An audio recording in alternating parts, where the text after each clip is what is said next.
The sizzling sausage. Studs on cement. Sport in the crisp wintry air. When the drawbridge goes up, see the absolute state of it. You're with Pez and Higgos. It's the circus. The final week of winter is here, and we are saying farewell for the season as we head into the pointy end of the codes that make us hide behind scarves and heat up on rats' coffins and hot chocolates. Travis Kelce is engaged, but not nearly as engaged as we are in getting to the bottom of what is and isn't a watch in the world of sport. Pat McAfee is in town and launching torpedoes in a shock that people from other countries can kick a football. Bad news for Snoop Dogg, though, as Fev has the inside mail that he's getting the sack for the big dance, while Isaac Rankin dines in Italy. Meanwhile, Cheese is sorting out the bags for the boys. Is he playing on the next game? He'll let you know. What's the big deal? The Panthers dynasty is over for another week, but not after some tanking of odds against the Dogs. Good thing we solved all this stuff ages ago. Tom Deason is on the show to tell us just how back the Wallabies are and his recent travails across hemispheres from the pool to the court and to the bottom of a ruck.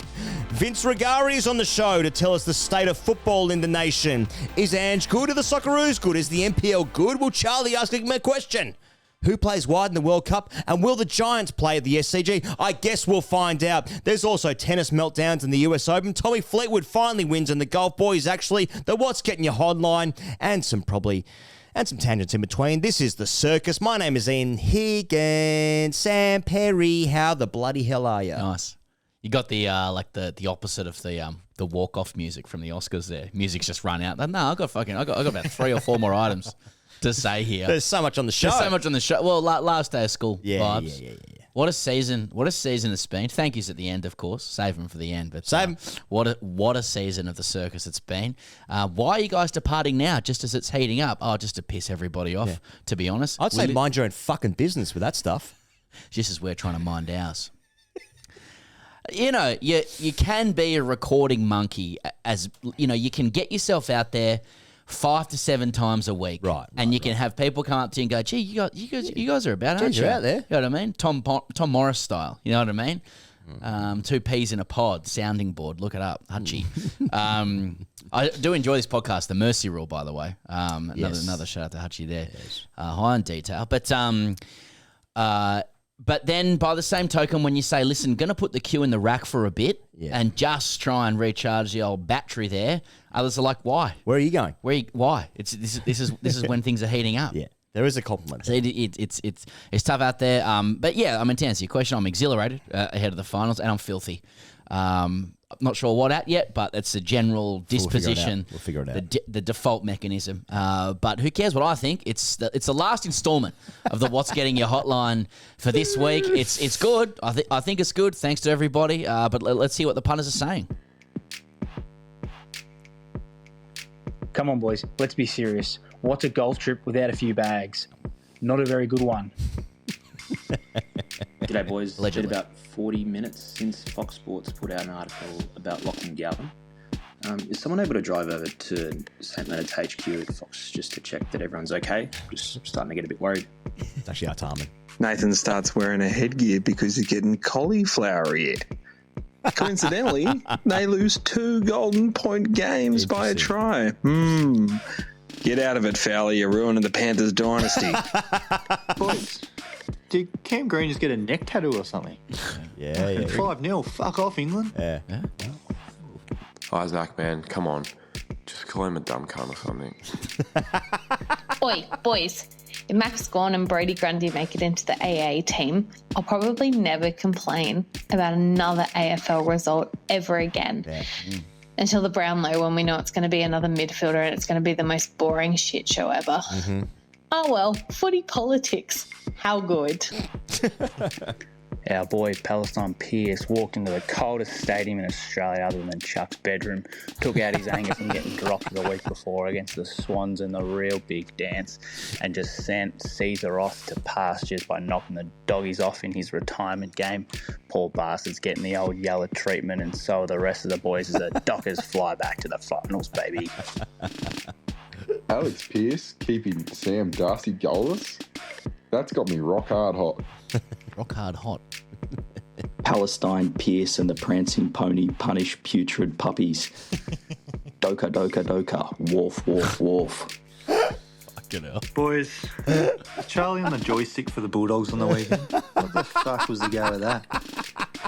Win a contested mark, Charlie. Fucking hell. That late, bitch can run a marathon. You can take a clunk. Pretty disappointed. I thought Chuck was Asian. Still haven't fucking forgotten Chuck. What's got me hot? Daphne Benno getting hot about Esteban Ocon. That's what.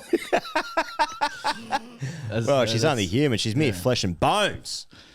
So yeah, that's the wrap, mate. It's the temperature that's of the the nation. spectrum. Yeah. Well, tongues were set wagging, Pezza, when footy fans saw an American kick a Sherrin, and turns out a former professional punter can kick the bloody thing. That's right, Pat McAfee in town, torping one through the old big sticks there at the old Gabba there, mate, and people sort of very, very keen for him to like not quite get it right or shank it. And turns out what was obviously clipped up by the AFL, put out there on Instagram, is that he fucking nails this torp through the middle from you're looking at your 50s, your 55s out. It looks good, and we're surprised by this because we're the only ones that can kick the thing. Off 2 steps.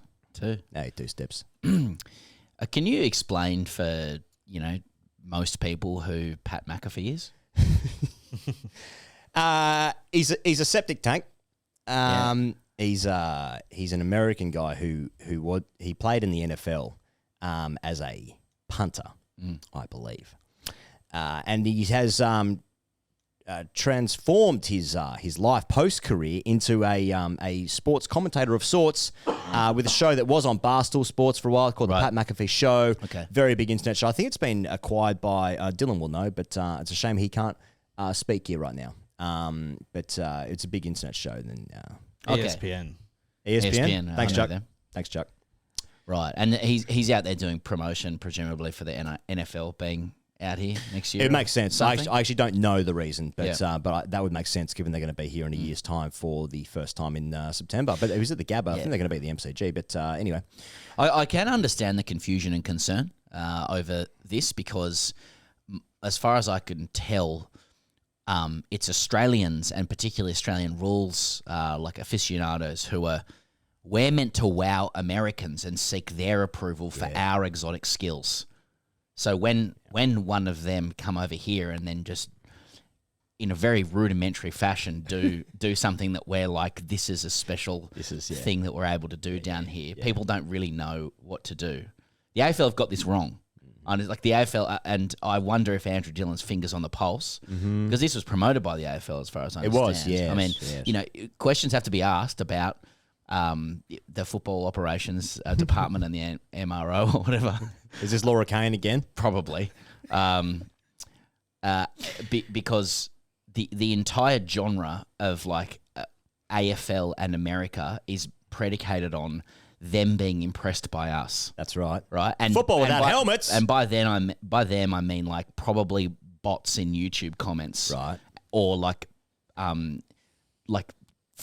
15 to 19-year-olds paid by the AFL to look like they're in America saying, wow, look at this. Yeah. Not even any helmets.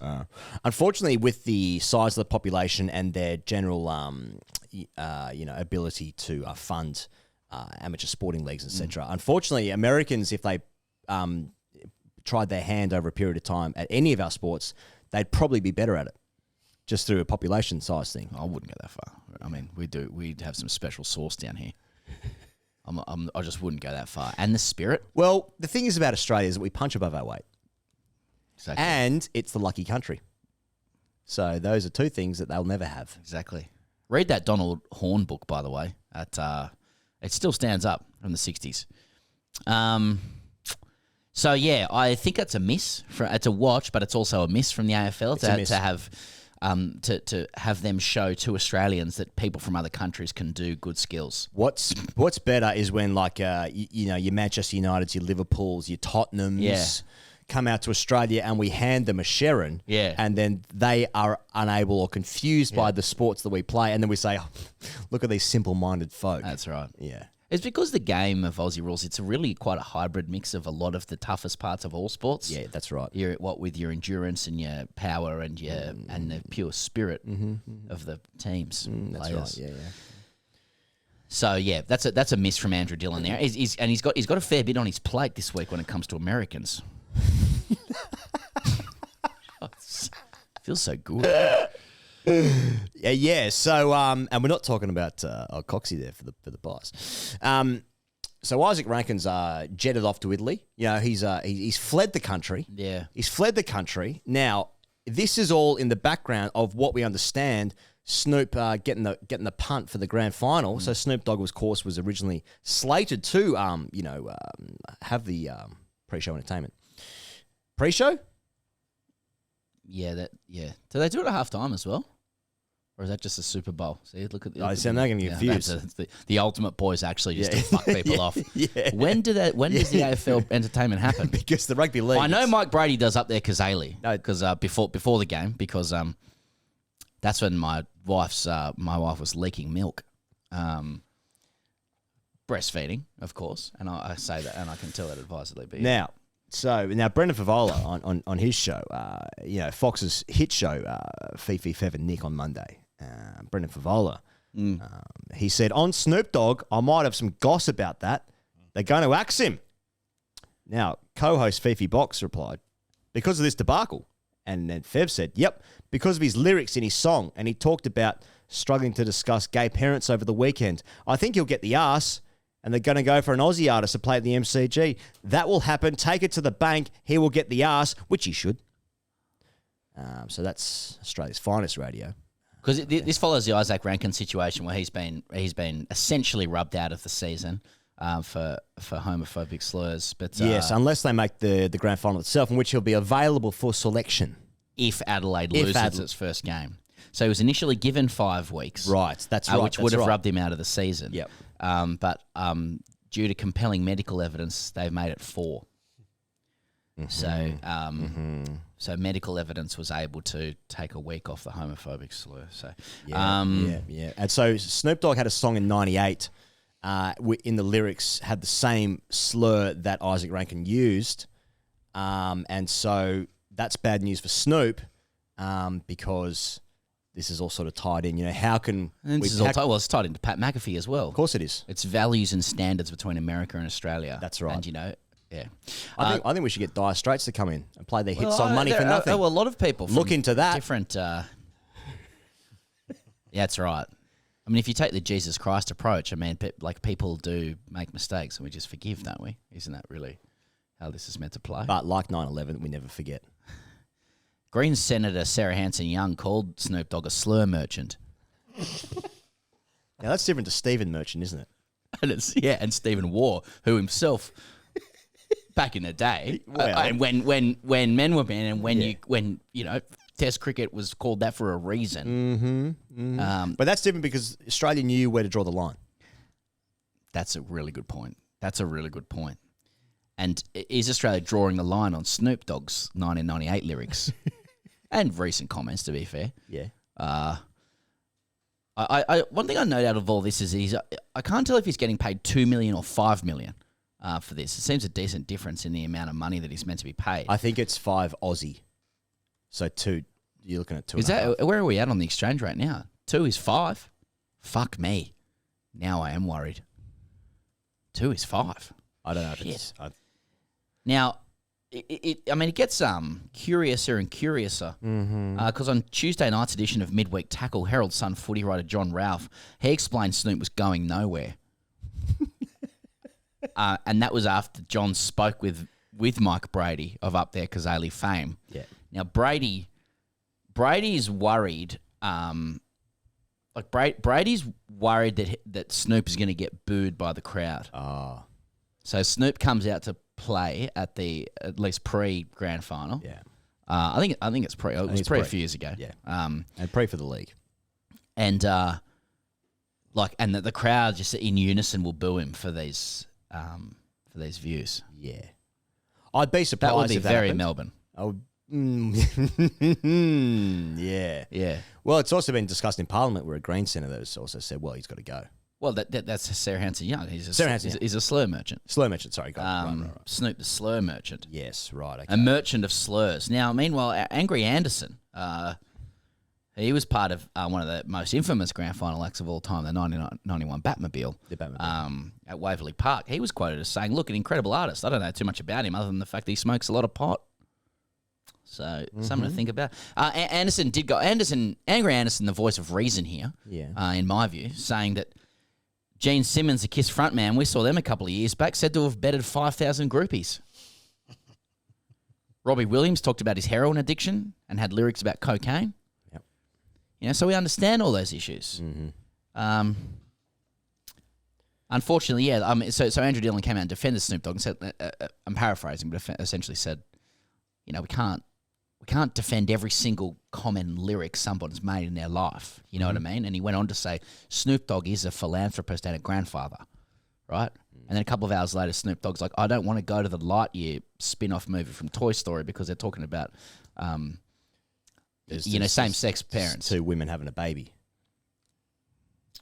So what is he? A philanthropist, a grandfather, a homophobe, all three, none... You know, or is he does Sarah Hanson Young have it right? Is he just simply a slur merchant? We can't really be abiding slur merchants in this game. So if Isaac Rankin doesn't do the thing, which was bad, he should not have done that. Like, we're not talking about this. Is it a moral panic over, you know, they're also, you know, and Sarah Hanson Young did say, why aren't we inviting Australian artists out here as well? You know, I like the idea that we should all be doing better, right? We should all make efforts to do better. But at the same time, can you just shut the fuck up and just let us enjoy one of the great days in the calendar, like our Winter Codes Grand Finals. Can we just fucking enjoy it? And then can they perform? And then afterwards, can we say, that was shit, like we always do? Because we are slur merchants. But can you just let us fucking enjoy the thing? What about the thing he said 27 years ago? Shut the fuck up. Well, I guess we agree to disagree. I can't be abiding slur merchants on that stage.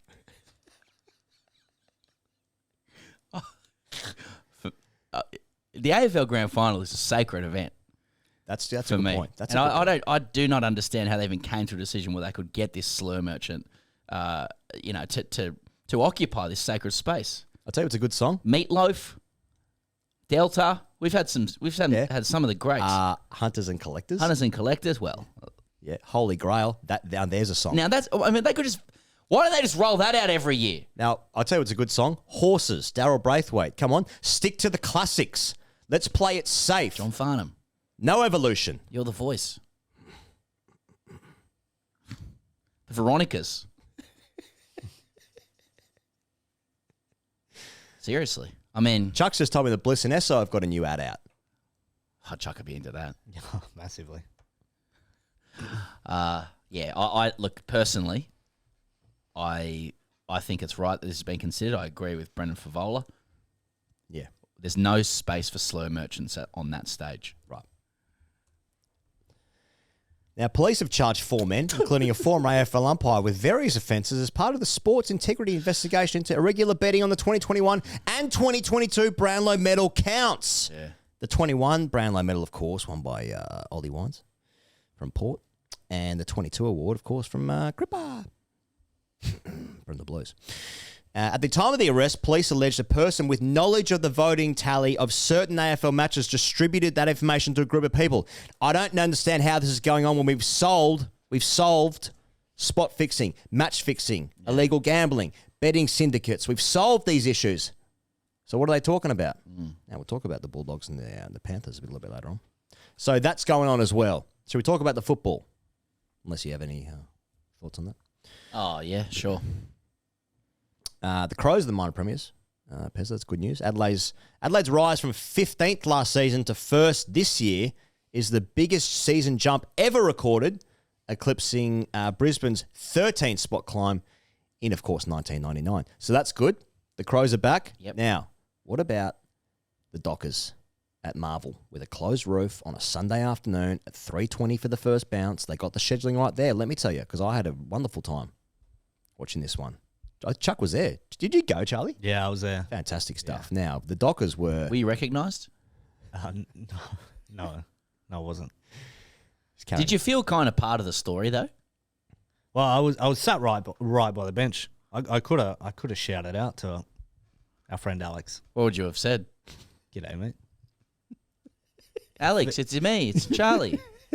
Look, I'm holding the controller. Yeah. Oh, yeah, look, I've got the controller. I've got the Xbox. Yeah, disconnected. Oh, that's Charlie. Mate, they were magnificent, the Dockers. And they were up by, I think it was something like 44 in the final quarter. Then it got down to about 16-point lead maybe with a couple minutes to go. Doing rack stuff. But they were great, the Dockers, and full value, in my opinion, for their final spot. Of course, now the final game of the season, the regular season, is tonight, where the Gold Coast will play. The Gold Coast will play against the Essendon in the Gold Coast.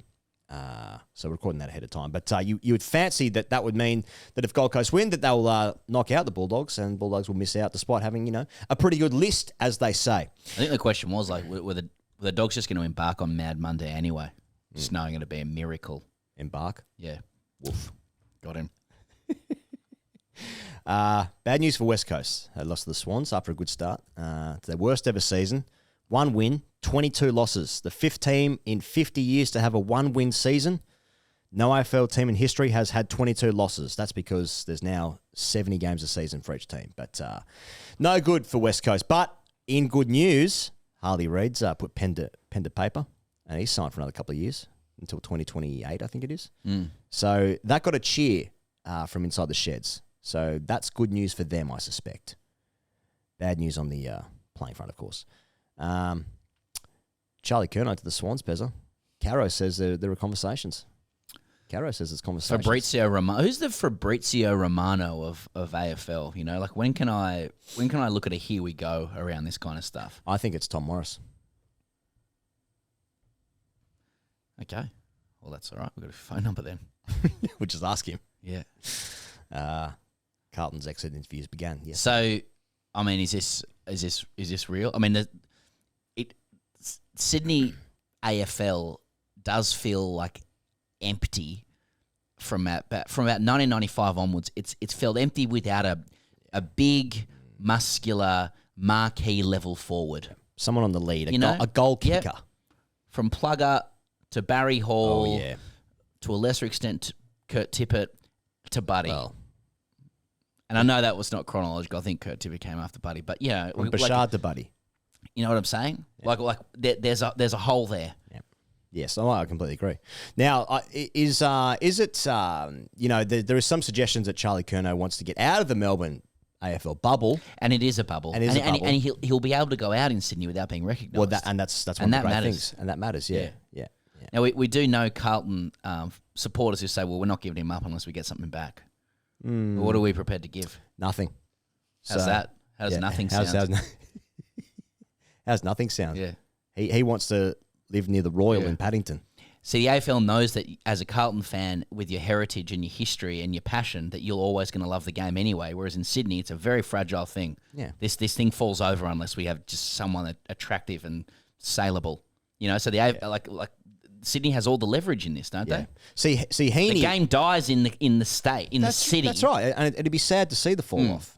Now, Heaney is obviously Heaney's a very marketable player. I saw something on YouTube the other day, A Day in the Life of Isaac Heaney. Let me tell you, I watched the shit out of that. Yeah. But, it's unless it's sort of 60, 70 goals a season. Sydney siders don't understand clearances and hard ball gets. The best thing Heaney's done is that mark where he nearly broke his neck and the GWS guy saved him, right? Yeah. Sydney siders need balls through the sticks, which was severely lacking this year. Mm-hmm. Charlie Curnow, shoulders, hair, balls through sticks. Yeah. It's very simple. So, going through the corridor at the SCG looks amazing on a Sunday afternoon while everyone's making out in the members. Yep. That's brilliant. But unless it's someone else, like a big guy on the lead who can then slot it through from a set shot. Charlie Curnow, the name's got assonance. I mean, I can see it already. Yeah.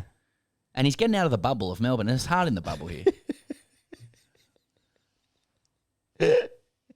It's a watch. Yeah, he wants out of Icon Park. And it might help him just to freshen up a little, like a fresh start somewhere as well. That's might reinvigorate his game a little bit. He's become a little bit stale. And I genuinely feel like I've seen him play and he looks good. I'm like, I want that. I love that. Can I have that? Yeah. I don't deserve it. What do we get for him? Like Nothing? most of Sydney Swans, I don't deserve the effort and there is a darker side to it, but the Bloods culture and everyone else that we get. But it's like he's like, give me plugger, give me buddy. I just give it to me. Yeah. I need it. Otherwise, I'm going to be seduced by Penrith versus. That's right. Souths on a Friday night. That's right. That's You know what I right. mean? Can we only lose by 30 in the next grand final? Yeah. Something like that, Something, but just get me there. Just I might turn on the TV and have a look at it. Yeah. Maybe. Charlie Curnow he aligns with that idea. Perfect. Yeah. Unfortunately for AFL teams here that have roots and heritage and passion, it's a shame. Yeah. Okay. I just look. All Australian squad came out. Oh, the AA. Yeah. The AA. Yeah. Yeah, and like 4 clubs dominated and 4 others snubbed. As 44-man All-Australian squad unveiled to play against no one. My favourite part of All-Australian chat is when people start talking about how they're going to play. How they line up. Yeah. You know when you go to soccer training and you stay in shape and you run around this is how we stay in shape. Then there's the question about the jackets that they wear and who's going to wear a tie to the event and versus the open neck. I only played one year of rugby first year out of school, but you do that thing in training where you get the ball, you start like captain's your own 5. run. And the captain's run, and then you just get out to the backs, hit up, you go on the ground, and you actually do like a 100-yard drive, so to speak, in NFL parlance. Yeah. And there's no defense, and it feels amazing. Great. Yeah. And not always. There's a couple of mistakes still. Yeah, sure. Who was it who told the story of the English footballer? It wasn't Bullard. Like someone at Newcastle or something was telling a story about how they were doing that. They were playing so badly, and they just had a shadow game, and they kicked it off. They passed it back to the back 4, and the back 4 passed it back to the keeper who wasn't watching it. It goes in the net and it's like, well, down 1-0 playing against no one.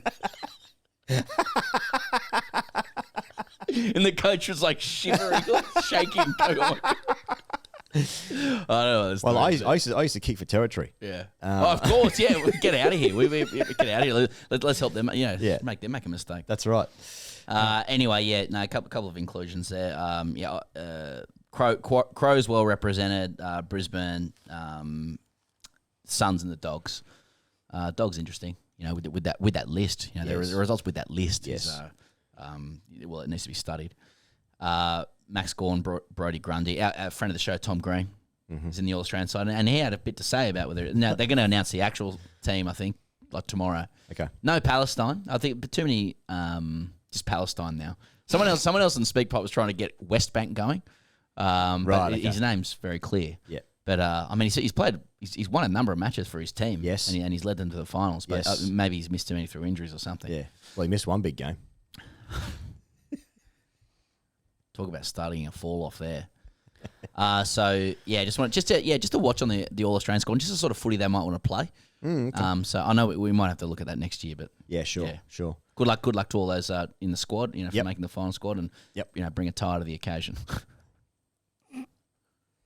Now, I've just been forwarded on some mail from our staff. Oh yeah. Is whoa. What do you mean our staff? Our staff. These guys. Yeah. Apparently, Jared Waitley's got some suggestions on trade categories. Okay. What does that mean? From his show this morning, The Trade Bell with Sam Enman. Let's see what he's got to say. You're bringing 4 categories to the table as a foundation plank here around players that exit meetings and what their intentions are and that sort of thing. All right, the fesser-upperers, the cum cleaners. Fesser-upperers. So whenever Brisbane's season end, I wonder if Brandon Starcevich is a cum cleaner. All right. Fesser-uppers. Next. No! Fucking hell. First name on the team sheet, Bonnie Blue. Come on. Have you spliced it in live? Honestly, phenomenal. We've done 26 of these episodes, and we're getting this stuff spliced in now. Yeah. What about Charlie throwing to that as well? Yeah. Incredible stuff. I wouldn't say it was clean, but Trent made the trip over here and said, check your WhatsApp. So I figured it must have been Who good. found it, Trent or Dylan? Well, Dylan. I assume he was listening to Dylan's Waitley. been listening to Waitley. He's heard he's got this has got to go. Cum cleaners. Who are the cum cleaners? That's right. Oh, God damn it. He's listened all year while this show's been on. He's like, now I've found some material. Now, It's is nice. Jared saying that and at any point is he thinking like, this feels slightly off? Yeah, especially when the other guy goes again. Yeah. Cum Yeah. cleaners. I think they catch him at the end. Oh, nice. Okay. Okay. Well, anyway, yeah, that's a watch on Kerno. I thought for sure when there was a message from the staff, it'd be some response to a Charlie Kerno chat. Yeah, that's right, yeah. He's actually got 2 years left in his deal. Before we get into NRL, he goes, can I Yeah. just say, the stories that we're covering in the NRL, there was some really good footy over the weekend.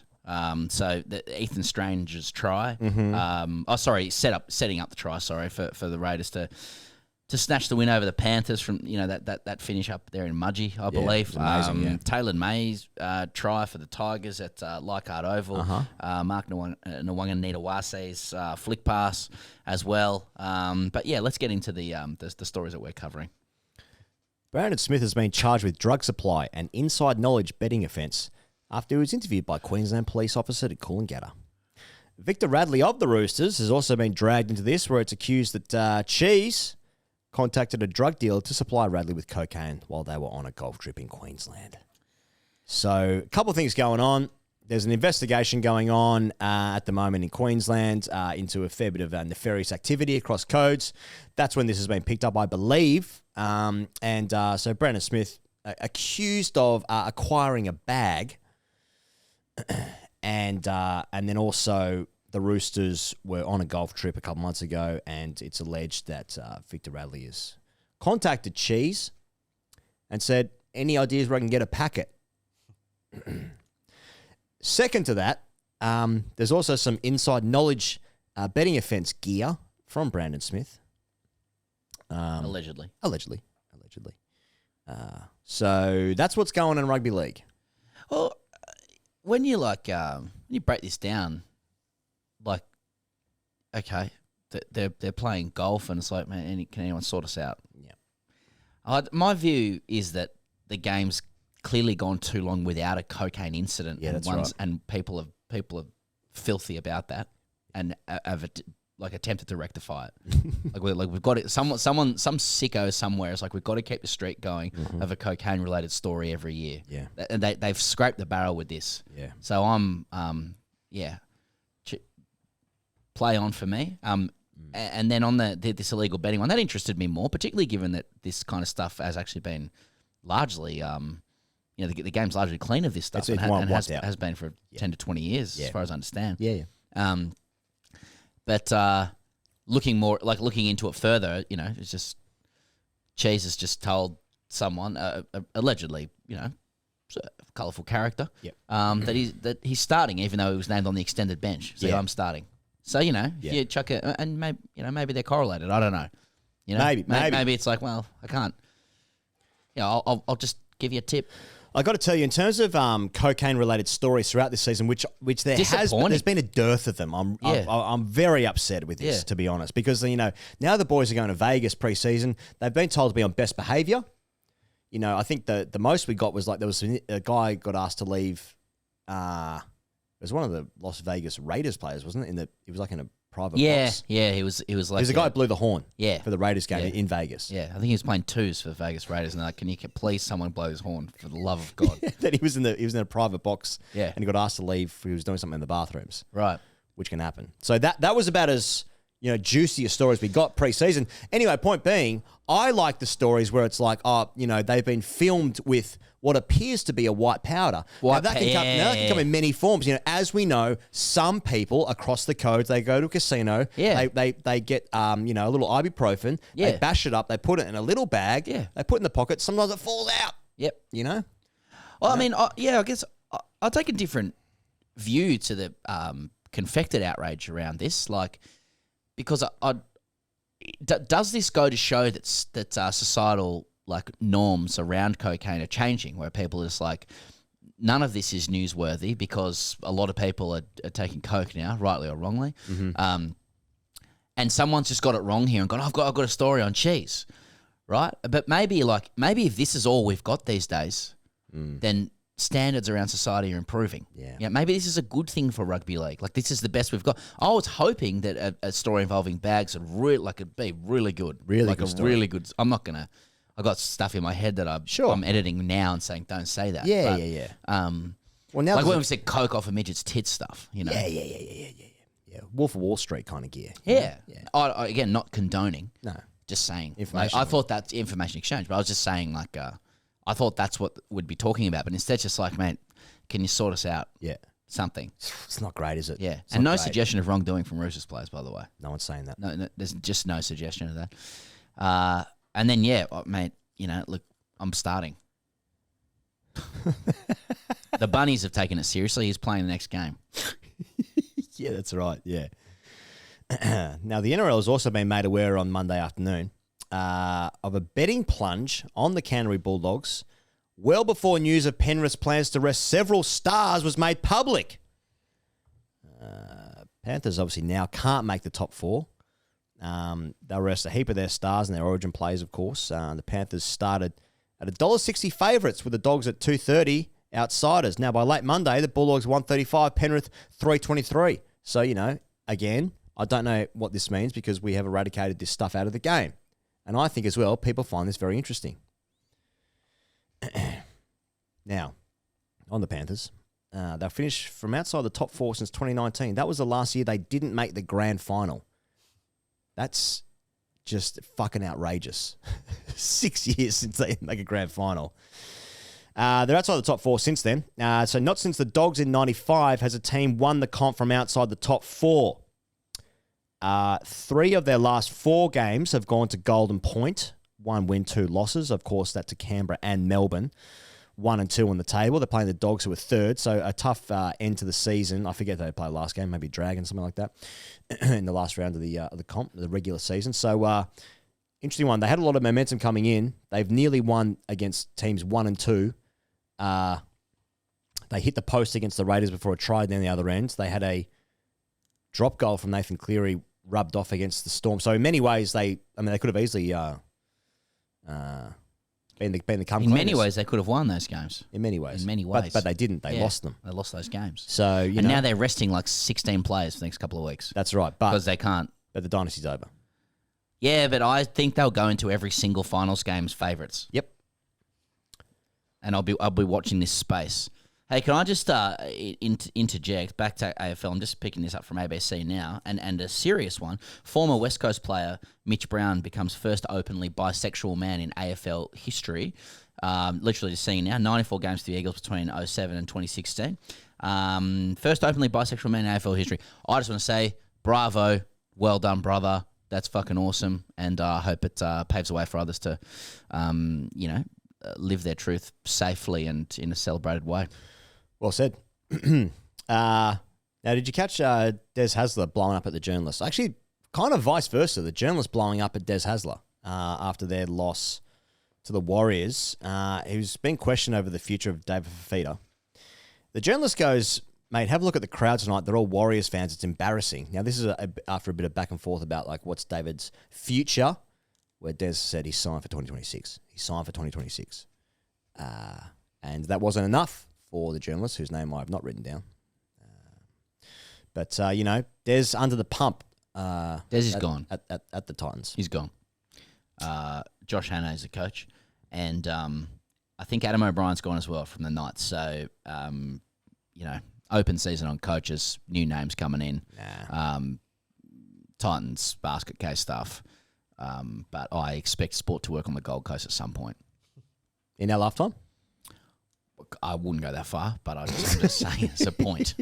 It's just a balance of probabilities. Hey, this is good news, though. West Tigers will play at their suburban grounds Leichhardt and Campbelltown for the next 15 years after securing a landmark funding deal. Now, to make you feel scared, that's until 2041. Yeah. 2041. I don't need those numbers. No, you don't. I don't need to see a 4 in front of but mate, so 16,000 packed into to Leichhardt Oval on the weekend, sell that crowd they played against the Cowboys, didn't they? The Cowboys came back from behind and beat them in 3 tries in 5 minutes, yeah. Yeah, that's tough. But mate, that's what rugby league should have. You know, like suburban. Some of the community shots grounds. were fucking awesome. Oh, they're awesome. They were so good. Yeah. I think the question with this, I'm not sure if it's been articulated, is whether this funding deal will mean that they play exclusively at Leichhardt and Campbelltown, that there will be no more of this Combank, Accor, tour that goes on. I know, I'm sure fans would be like, let's lock in a future at these two grounds, right? So, but yeah, I mean, that's huge. When they're so peripatetic and going from ground to ground and all this sort of stuff, I just can't see how it's conducive to like good football, good fan experience, and there might be a correlation between that and their results. But Richo, in Richo we trust for the Tigers, who have already had a better season than the last three. Not difficult, but in finals conversations up until this weekend, If they won that game. if they won the game, they were 2 points out against a Roosters team that are now at 6s and 7s following these enormous drug allegations. Things coming up. Tigers a little bit playing some decent footy now, looking like a footy team that can win games of football and play better than oppositions. And seem to have recovered and improved somewhat following the Lockie Galvin saga. Unfortunately, the guy that was clicking it all together for them at 7, inexplicably, Adam Dewey did get did suffer a facial fracture on the weekend. He tried to tackle Jason Taumalolo and put his head in the wrong spot, and his knee went into Jason's knee went into his cheek and appeared to smash it to smithereens. So we'll see Adam next year. We had the great privilege of talking to Tom Decent and Vince Rugari. But before then, you want to say Before then, I just need to shout out probably the one item I wanted to bring this week is sure. Kevin Walters went to the NRL ahead of the Kevin Walters is the new Australian Kangaroos coach, so the highest coach in the land, Kevy, and ahead of the tour to England at the end of this year. First time they've done this for a long time, a Kangaroos tour, he submitted to the NRL that he'd like Gordon Tallis as his Kangaroos cultural attaché. To adding him to his support staff as a cultural figurehead to kind of explain to Kangaroos players about what it means to don the jersey. Right. Yeah. Now the NRL rejected this. Oh.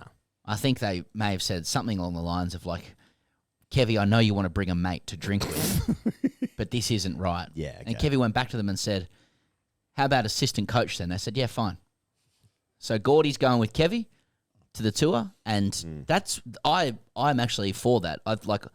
What is a Kangaroos tour for? mate, This isn't sarcasm, by the way.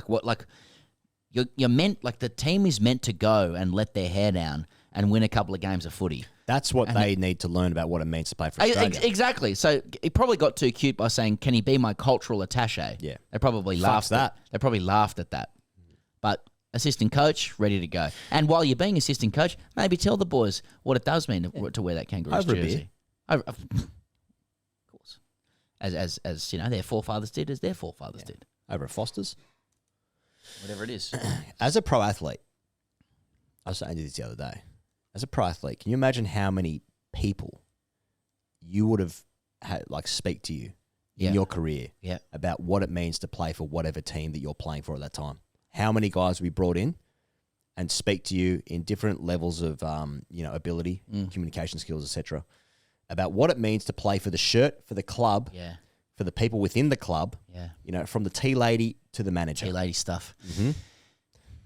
And at what point does that become fucking boring? Well, when you're being told every single week. the old boys come in, Yeah. They tell you what it was like when they played. A legend comes in, maybe a fan. I think you're being reminded a lot about what it means, which is a good thing. I don't think you should have none of it. I'm just saying at some point, if you're playing across, let's say you're playing rugby league circles, you're playing for your club, you're playing for, maybe you get a city country gig, you're playing for your state, you get into the Kangaroos tour. It's 4 different teams in a season, right? And each time you're probably getting brought into the group as a bonding exercise to be told what it means to play for that shirt. Yeah. It'd be better, because I'm now thinking about power rankings of characters or themes that motivate players, right? Because I'm I'm thinking if the tea lady doesn't really motivate the modern player these days, as far as I can understand. I remember on the 50th anniversary of the Munich air disaster, Man United played City and actually wore the old Guernseys. Yes. And it was like a heavily emotional affair owing to the number of current, then United players that died in this crash. Sure. And they were heavy favourites to defeat City at Old Trafford. And the pre-game in the dressing room was like the most emotive thing of all time. They go down 0-2. Okay. So it hasn't worked. But then when Ferguson talks about family, he talks about the hard work of your family. Apparently, that the players used to lose their minds. See, what about when Greg Popovich, the Spurs coach, when Paddy Mills was playing for them, he was talking about his Indigenous heritage and stuff, and then I think Paddy spoke. So that, like, when you current players talking about their own lives, yeah. And when Gordy talks about what it means to play for the Kangaroos, like, what if they're more honest? It's like it means a 30 grand match payment, and it means bulk piss. And like that's what this jersey means. And Return flights, players Qantas, front of the plane. Exactly. You're up the front. It's fucking puss on tap. But and then people like brick wall stuff. Yeah. What'd you say to them? I can't tell you that. Yeah. Because it's actually too honest. Well, that's the inner sanctum. Yeah. I'll give you equity in this. If you go to the Roosters, Nick will look after you in your post-career with your property. Bit of good news as well. There's a golf trip every year. You know what I'm saying? Like it's not like it's like it's Laurie Nichols. It's the roots and foundations of this club. Players are past that now. Players play PS5. They're playing Ultimate Team. Yeah, he's like it's your face on a video game. That's the stuff that gets you going. That's It's real life. Mm-hmm. Anyway, we are available to speak at any sort of function. Well, okay, international, local. I'm sorry, we'll throw forward to some TGC stuff because this summer is going to be extremely hot. But did you ever have that at your club? Because if that happened at my clubs, do you know what it means to wear this cap? Mm-hmm. It'd be some of them. It'd be criminal what it actually meant. Like if people actually were honest about what it meant to wear that cap. Yeah, that wouldn't have improved my performance in any way. Yeah, it would have been like, there's a number of criminal kind of themes running through this. Yeah, we had a guy at our club who had that speech, and then at the end he asked for money. He put his cap out. It's a lending service. I'm short this week. Any danger? Can you lend me $300 specifically for Botox? Yeah, I just noticed as well. DCE led Man into the win. Yeah. His 350th. The only thing that I did that we all wanted was a DCE try because they racked up 58 points. Yeah, 58 points they racked up. Yeah. And they've got themselves in a good position heading into the last couple of rounds. They play the Bunnies this week, and I think it's the Warriors, right? Who they always lose to. So they're back in the mix, but it was a packed out Brookie. Yeah. Good weather as well. First time in ages in Sydney because it's been so fucking wet up there. So that was nice, but didn't get the try to cap it all off at the end. He got a broken nose, didn't he? Yeah, he broke his nose badly. At the end, and looked bad. But when Manly routed the Storm in 2000 and what year was that? 8. In the grand final. Right, yeah. Steve Menzies got a late try. One of those celebration moments. Yeah, I understand. Like cherry on top stuff. Exactly right. There's the headline, by the way, DC. Nice. But I did see the headline after that because it's talk about what would you pay him at the Roosters next year? And the headline is DCE a spent force? Not according to the teammate who knows him best. So done. He's not spent. So I just wanted to bring that. Just one of his mates said, "Nah, he's good." The other journalists are called. Is DCE a spent force? No, I know him quite well.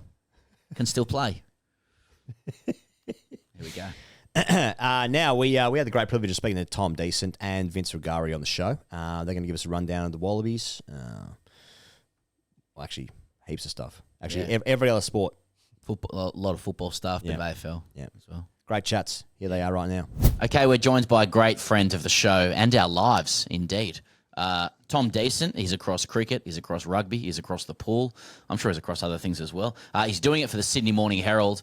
Tom, welcome to the circus. G'day, boys. Lovely to be here, as always. Very nice. Now, Tom, straight into it. So far, the Wallabies this season have played 6. They've won 3, they've lost 3. Is it fair to say we are so back?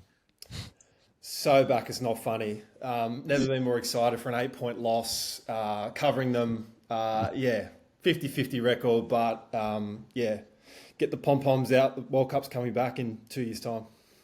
Well, what's and I actually do believe that we're back somewhat, but what's changed? Oh, great question. Yeah, I mean, obviously Joe Schmidt's had a massive impact. Time together. There's a whole range of different factors. You look at penalty counts, example, they've conceded 6 and 4 penalties in the last 2 tests. That just doesn't happen under Eddie Jones, Dave Rennie looking at double digits. So that's a massive factor. Cohesion and also confidence, boys. Those guys were completely busted after that 23 World Cup when they got done 40-6 against Wales. That is nightmare stuff. Not sure if you can come back from that in a career, but in the space of 2 years, I think they've actually almost undone that work purely by the results of the Lions and these couple of box tests. So, there's a whole range of different factors, but yeah, it is exciting. Maybe I'm a little bit pessimistic that the fall is to come and maybe this is a bit of a false dawn, but signs are really positive that they put together 4 really, really good performances over the last month or two. So let me put it to you, Tommy. So, are the Wallabies back or are the Springboks about to fall off? Because I'm trying to figure out who's good. Argentina, 1 win, 1 loss. All Blacks, 1 win, 1 loss. Wallabies the same. Springboks the same. Is Australia back? Am I buying RM Williams, new ones, of course, and jerseys? Or is it just the Springboks who have been a great side about to fall off and we need to study that fall off? It's actually more entertaining seeing the Bok fall away than the Wallabies win, because when they lose, the whole country goes into a meltdown. There was Rassie Erasmus, the Springboks coach, the last sort of line of his press conference labelled their performance dog shit. So obviously that's a crisis. Everybody feels something. So I thought they were going to win by 2030. We expected that bounce back. But yeah, it's... Look, the Springboks are a very good team. They'll be thereabouts in 27, of course. Interesting, in the pre-match, Rassie Erasmus said that he doesn't think Australia's style can win a World Cup. So I reckon there'll be a few receipts being kept of sorts. We're in receipts territory. Australian cricket team style. Now, there's a significant amount of love for the Wallabies. I'm looking at I was going to call them the commentariat. What I'm talking about is people that comment on the internet. But there is so much love from around the world for the Wallabies, them being back, of course, after losing this second test match against the Boks. But, should we feel the love from world rugby, or should we be deeply condescended? Yeah, probably the latter. Australian rugby fans are so fickle, it's not funny. The Wallabies could get done by Argentina in a week or two's time, and those jerseys will go back in the cupboard and won't come out in 27. But that's just the reality. But it's also great. That day that they beat the Springboks, albeit I wasn't over there covering it, I walked outside and it was sunny and a lovely day, and there's Wallabies jerseys floating around. And I was like, is this what it would have felt like when they were winning all the time? I don't know about your experiences, but it's been nice to not cover a team that is getting pumped every week. Yeah, I saw a guy walking around with a Melbourne Storm jersey, so it certainly touched Melburnians down here. Don't worry about that. We actually saw, just to labour this point about whether they're back or not, Tommy, we saw your old colleague Andrew Webster in News Limited papers prior to storming the Ellis Park Fortress essentially say that talk of the Wallabies being back is a little exaggerated.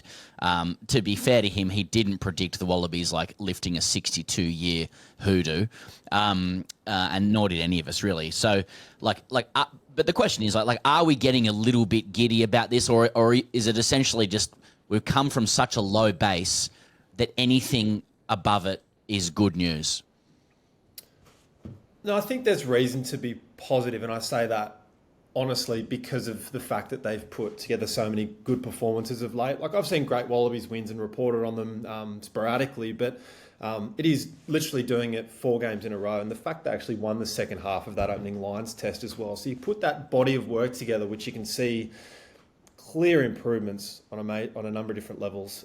That could get people excited for sure. Look, I don't know. I think it's too early to talk about Bledisloe's, which all makes us feel something inside. The fact that Australia probably, they do have their best chance of winning the Bledisloe this year, but doing it in a 2-test series is incredibly hard given that, they will have to win at Eden Park to do that. But yeah, get excited.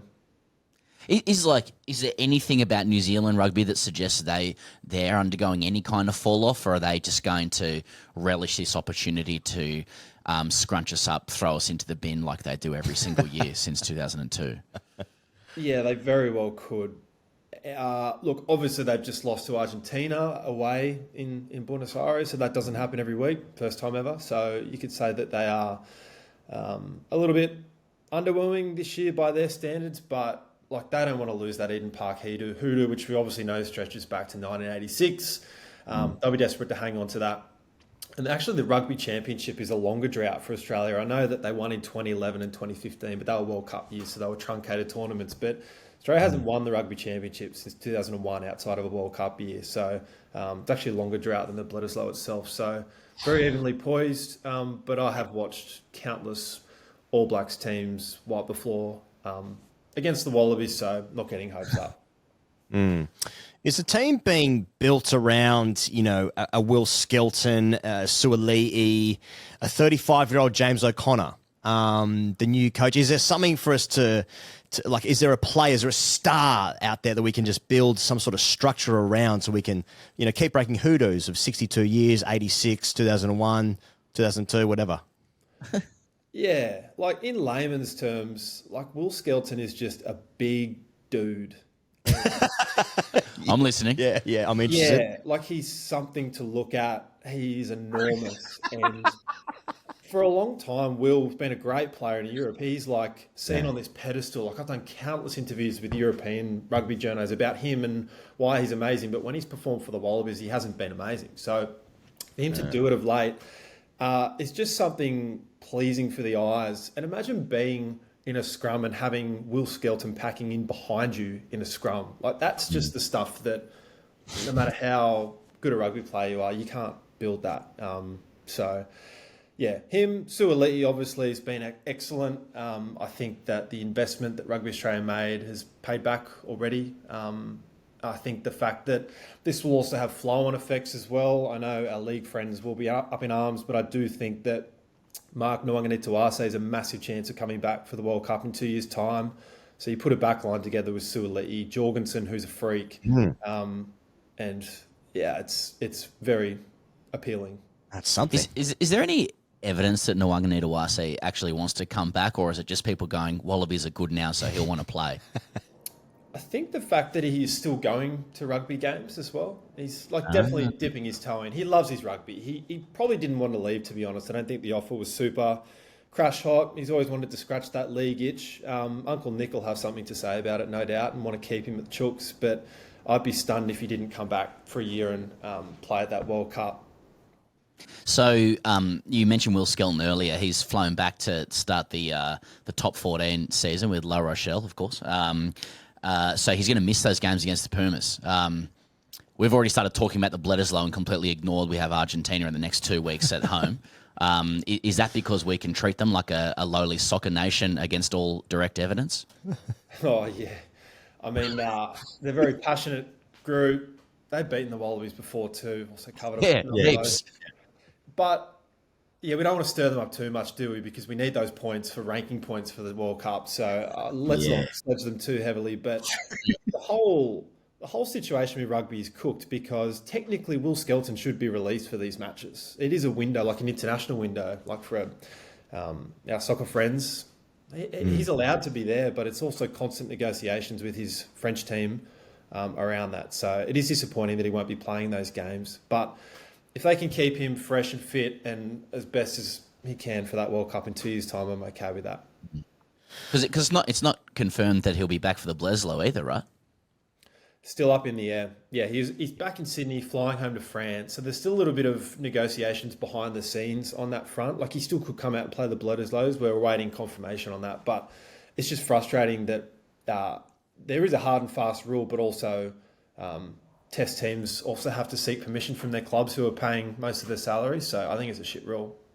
I want to ask you about if there's any tension between the current and the former players. Now, I appreciate there's a broad spectrum between your David Campeses and your Phil Wars. I appreciate there's no one blanket rule for all these guys, right? But I do wonder if the Wallabies need to get better before the old boys can start beating their chest, because everyone knows Australian rugby's been down and out for so long, so everyone's trying to like pull it up. So maybe the current team needs to get better before like the greats of the game to start being like, well, we were actually better and these guys need to do X, Y, and Z before they achieve my levels. Do you know what I mean? So is there a great sort of a unity of the old boys, bringing rugby together, or is there a few guys being like, they're all shit? Nah, look, to be honest, I mean, Australia could win the next 3 World Cups and Campo would still think that his team was better. But the fact is that they have been, a lot of those ex-players are constantly in that camp trying everything they can to make that team better. They would love nothing more to see it go back to the glory days. They're willing and able to give their helping hand wherever possible. I know it's really hard. They know that there are market forces in France and Japan that are pulling players away from Australia. It's not what it was back when rugby turned professional in the late 90s. So it's a very different landscape. Other teams have caught up. The Argentinas of the world can beat teams like Australia and the All Blacks, which was just unthinkable 20 years ago. So, no, there's no rift, I don't think. But, it will all come together so neatly for the World Cup in 2 years' time. Like, I do think that has the potential to be as big as 03. Speaking of the older generation, Tom, people who followed your career may note that you've found yourself in scraps with the former Australian cricket coach Justin Langer in a press conference. People have seen you in a scrap with former Australian Wallabies coach Eddie Jones twice. What do you have against these patriots who merely serve their nation? You forgot Mick Palfrey, the Australian swimming coach, who said go Korea on the eve of the Paris Olympics as well, who got sacked. But nothing personal, all facts. But yeah, there is a trend, isn't there? But Patriots. Me and you good now. You had lunch with Eddie Jones recently, didn't you? After you scurrilously uncovered him doing a job interview before the World Cup. And what was on the menu?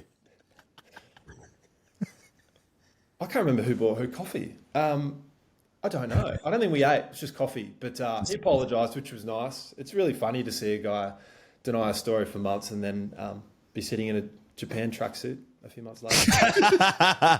Well, what you did was a disgrace, Tom. We know that. From a Patriot. Now you're from a Patriot. And he played at Randwick Rugby Club That's as well. true, and we like Randwick, And he's don't we? embraced there at Coogee Oval. So yeah, that's right. Something to think and about. Coogie's near the beach. Now you've been on TGC, Tommy. You've been on Morning After Paris, and now you're completing the holy triumvirate with the circus. We've also been on a circuit in Tokyo. But there's kids out there who may be interested in sports journalism, and they'll be looking at someone like a Tom Decent, and they'll be thinking, well, that job looks pretty good because you have been all over the world in the last. Like, where have you been the last 3 months? Barbados, Grenada, Kingston, 5-hour layover in LA, a few cocktails, straight to Brisbane, Melbourne, Singapore, some golf in Thailand, home, Brisbane later today. So a bit going on. So you did the West Indies series where Australia's playing over there in the cricket. Then you did the World Championships in Singapore. You were in Melbourne for the Lions tour, and now you're popping off to Brisbane. I mean, like you are everywhere at the moment. Yeah, it's fun. It's a great gig. And it's awesome that the Herald still invest and send reporters out on the road. There's a need and a want sometimes for journalism these days to be done in an office, not going out to things. But I think it's super important to build those relationships and go and do it on the ground. You don't get those stories unless you are out on the ground. So I think people should support good journalism and the companies that do send those reporters. It does make a difference in the coverage. But yeah, being busy. Still managed to find time to get a couple of tickets for a few battlers to a Wallabies test. So people would have noted there you're in Singapore, so you're watching the Aussie team in the pool. Is it like, in the drink? Sorry, use the correct terminology. Yeah. A lot of us just turn it on every 4 years and expect bulk gold medals, and you're doing the stuff in between. So are we still quick in the drink? Yeah, quick, sharp. I mean, yeah, the barometer of it is the relays on night one, as you know. A couple of goals on night one in Singapore, got the juices flowing. The Americans, unfortunately, gave everyone gastro. They were eating at a Thai buffet, and then that kind of spread to the pool in Singapore, and Aussies were going down left, right, and centre. So we don't have the Yanks to thank for that. But quick pool as well. Obviously, that's a massive factor as well, whether it's a quick or a slow pool. Paris was yeah. a slow pull, so nice to get back to a quick one. Aussie's doing well. Molly O'Callaghan, unbelievable. Kaylee McEwen just wins golds for fun. Good team. Is it fair to say? Sorry, not fair to say. Did I read that at the next Olympics they're going to flip the schedule so that the athletics is first and the swimming is second? And if so, what does that do to Australian medal tally momentum, where we tend to get it in the drink first? Yeah, good question. So it's going to be, obviously, the swimming's going to be at SoFi Stadium, so they're using that for the opening ceremony, and then transform that into a pool inside a football stadium, which is going to be unbelievable. Oh my hell, God! Yeah, so goals will be dry to start with, you would think. Really need to lean on the track and field guys, and any other early sports, because the swimmers' goals will come late. But I think it'll be more interesting, given that swimmers usually go first and then get to party, and they're the annoying ones in the village. So can you imagine when that's flipped, where everybody else is the ones then annoying the swimmers? So I wonder if they'll come in a little bit late. But yeah, flip schedule will be odd. I remember when we were doing Morning After Paris, TD, I think it was you actually saying that this is the golden era of swimming, because the Australians, it wasn't like the Susie O'Neill, Hackett, Thorpes of the world, etc. Like that team, that was a very good team, but this team is actually better. And then I saw Kate Campbell say the exact same thing maybe 2 weeks ago, and she gets the headlines. So was it your idea to call that out? Yeah, totally. Kate must have watched and seen it and thought, you know what, that is dead right. But it is true. The more people understand that, the better it is. And that's not just blowing smoke up them. They're a very good team. You look at the cold hard numbers. They won more golds, I think, in Tokyo maybe even than Paris as well. So this has been building for some time as well.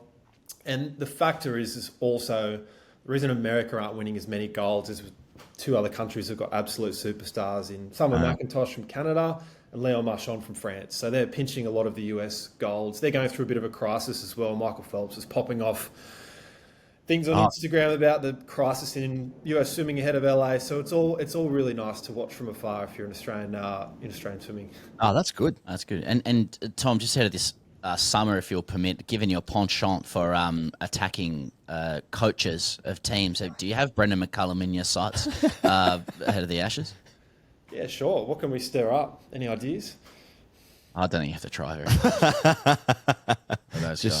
Maybe like one or two press conferences. Someone will say something stupid, and we're good to go. What are your thoughts already on talking about Ashes 11s 3 months out from the summer? I'm very glad that we're not doing it. It just seems very, very early, given the Shield is. When it comes to podcasts, I think a rising tide floats all boats. So the pods that are still going, fair play to them and play on. But every single week, the conversation is so who's in the team this week? And it's late August, so I don't know. I mean, there's a lot of runs to be scored at Karen Rolton Oval and the Junction and everything before we start penning down our 11s. Yeah. I took a leaf out of your book. I think you interviewed Pat before last summer, and you asked him who's opening the batting. It was very casual drinks with him the other night with a few sponsors and whatnot. I just walked straight up to him and said, "Who's opening the batting?" Enjoyed that. Well, we bumped into Ronnie McDonald yesterday and just discussed where we thought Cam Green needed the bat as well, and the fact that he needed to average 50 with the bat and 25 with the ball. And it was good to see him hitting the ball hard and going through the gears and stuff like that. So I'm sure they all appreciate that, as we've appreciated your time, Tom Decent. Thanks so much for joining us. Debut on the circus. We'll see you back next season, and before that on TGC this summer. Pleasure, boys. Okay, for the very first time in this universe, we're joined by a man whose work we've admired from afar. He's across football, he's across AFL. He also has a byline in this Roosters golf trip story too. It's Sydney Morning Herald's Vince Rugari. Vince, we did it. Welcome to the circus, brother. Yeah, thanks, mate. Who cancelled?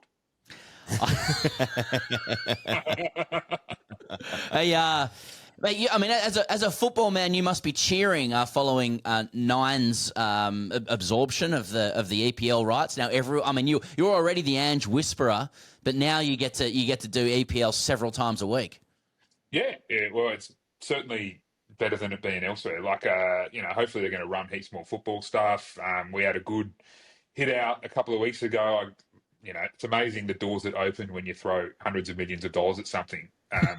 You get these access windows, and I had like a Zoom chat with Bruno Fernandes and Pep Guardiola, which I'm still, my head's still spinning about a little bit, but it's good. And just, chuckling quietly to myself at stories on a current affair that talk about like, oh yeah, and just remember, it's not soccer, it's football. And it's like, what universe is this? It's crazy. I'm all for it though. You. I was just going to ask about that. You had a Zoom interview with Pep, obviously as a rights holder. Now, it was a great piece, as in what you wrote, and you were saying, however, though, like he seemed hot, like as in just hot and bothered and not really wanting to be there. Like, was it one of those cattle call ones like you see in Hollywood, or? Oh yeah. They do there's 4 15-minute slots for I think international broadcasters. And I'm presuming the other 3 were there, and I was second. And the bloke was just, absolutely sweating.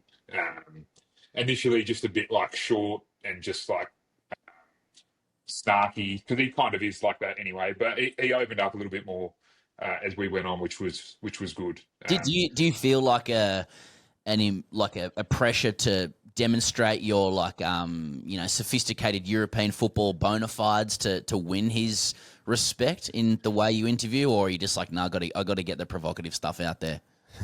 No, definitely a bit like that. Like, there's not too. I've been doing this for a while now. There's not too many interviews where you go in and you're just like, I'm needing to feel better about the fact that I'm sitting here doing this. So like, I'm going to ask you questions that give me that feeling from your answers. He's definitely one of them, and you do. And I think Ange has helped with this a little bit in the recent years in terms of Australian accents in world football conversations, completely out of place in their opinion, as recently as like 5 years ago. And now there's just more of that happening, I guess, a little bit. So didn't feel super desperate. But mate, of course you want to make sure that the big fella Pep is just like recognises that you're not some dribbler, and that you might understand the game a little bit, which hopefully I do at some level. You also could have called him Fraudiola playing at the empty had, just to let him know that you're still on the line as well, like you kind of, options. I'm just saying. Yeah. Next time, I think I'll throw that one at him, and we'll see how hot and bothered he gets then. Yeah. I'll ask you about, Vince, about where exactly is Australian football right now? Because, there's another Men's World Cup coming. We love those when they come around, even though I can't tell if we're half good. There's a home Asian Cup for the Tillies next year, of course, around the corner. The A-League has lost a team, though, but, Sydney FC tried to buy Thomas Muller, which is good. It didn't work out, but they tried. It feels like this endless cycle in Australian football where, like, it's good until it's not, and then there's also so much competition for eyeballs at the same time. Then there's Euro snobs like me who just want to watch Liverpool play. So, where is Australian football at the moment? Probably where it's always been and where it will always be, which is, in the immortal words of Gennaro Gattuso, sometimes maybe good, sometimes maybe shit. Like the A-League is obviously, it's lost that place that it had in Australian culture when I sort of started pursuing this line of career.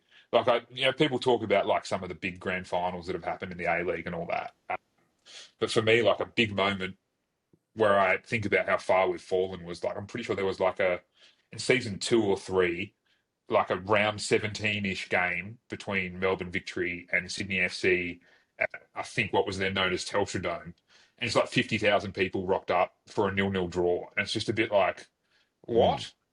And there's just no way you could conceive of anything like that sort of happening right now. People only turn up for derbies and grand finals and that sort of stuff. But it was a really hot thing a while ago. It's not so much anymore. But the flip side of that, and I guess this feeds into my optimism for the Socceroos, is that the A-League, the clubs are so strapped for cash that they've realised their only way to keep their heads above water to any extent is to become what they probably should have always become anyway, which is extremely good development factories. And so they're pumping out, like, if you're not watching the A-League, you probably wouldn't heard of any of these guys like, Adrian Segicic or Nestor Irankunda or Nicholas Milanovic and all that sort of stuff. But these guys have been sold for decent money for A-League clubs in the last 12 to 24 months, now playing at a really good level, in England or in Milanovic's cases, Scotland. I think, the first two definitely have Premier League potential. It's just not as easy to get into the Prem anymore. The clubs are making money off these guys. Players like this are falling off the production line of academies that A-League clubs had built and are now sort of pumping out decent players because they've been in their systems since like 12 years old. And so that's hopefully going to ensure that the A-League stays alive and, continues to progress, because hopefully clubs make heaps of money and sell on fees and just like pocket heaps of cash, because they're not going to get it from broadcasters in Australia anymore. And then that's why I'm like pretty keen to see how the Socceroos go at this World Cup, because a front, if you're putting Segacic and Irankunda on the wings at the moment and you look at the way that they score goals and the way they operate, it's a level of excitement in an Australian male player that we haven't seen probably since the Golden Gen. So there's a lot to like about the state of the game at the moment, but, it is what it is. It's never going to be what people like me probably thought it could be way back when 50,000 people turned up to watch a random game for no particular reason. I mean, you've invoked the golden gen there, though. I mean, people will be listening at home, just like cooing like pigeons.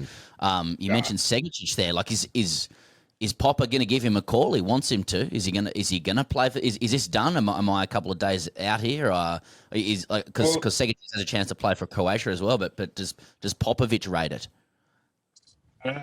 So Popper's going to name his squad for the Soccer Ashes series against New Zealand on Friday, which is there's actually a good non-piss take reason why it's called that. I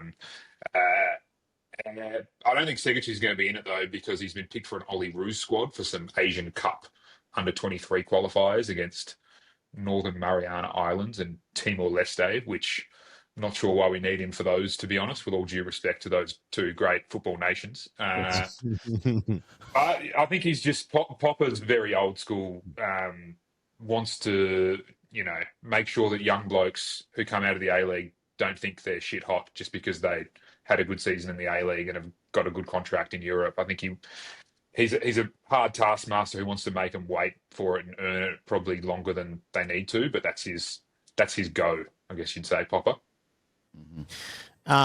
You wrote about a way for Big Ange to perhaps get back into the Premier League, and Nottingham Forest might be that avenue, right? Because the owner there is an Angeophile, I think were your words, and the current manager there at Forest, Nuno, has had a very public falling out with the ownership on the field as well, which is always good.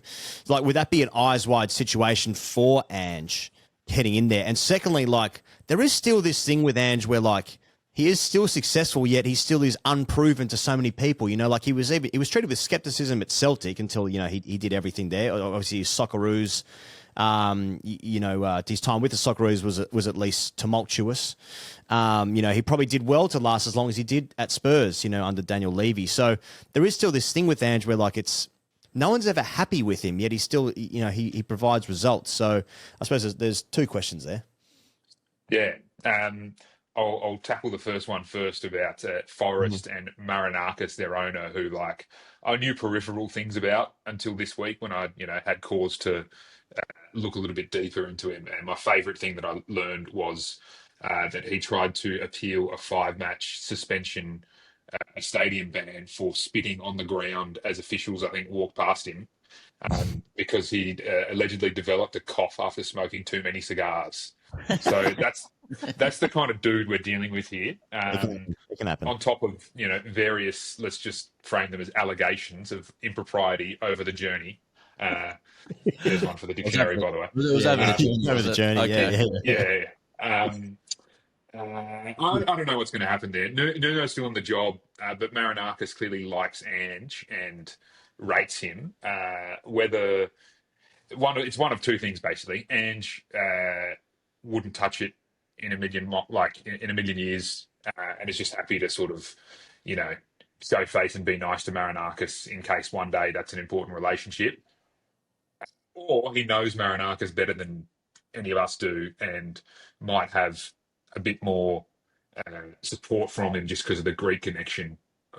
who knows? I think any job in the Premier League these days is just inherently volatile, but that one seems like a more volatile one. So I think Big Angelos is just going to have to probably wait a little bit longer until blokes get sacked and opportunities open up. And I'm sure he'll get one. But on the other stuff, it's crazy to me. That's just the theme of his career, to be honest, is no matter what he does, there are people who still think, like, nah, you're not that good, even though he continues to win things at every level, every club, every team.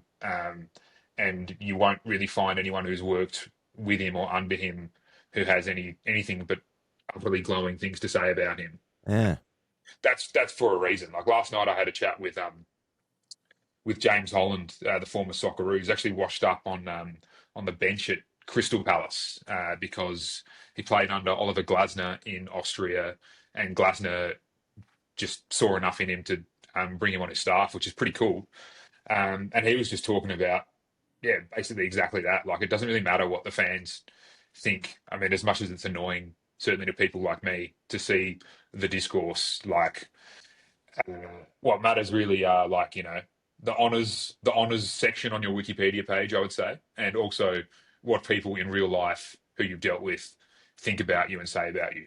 Having said that, I reckon all of this is something that Andrew will want to put right at some point very soon in terms of this, this continued skepticism about him and what he does. Like, I feel like a lot of people have forgotten that they finished 5th the season before last, and that the last one went in the toilet mostly because of injuries.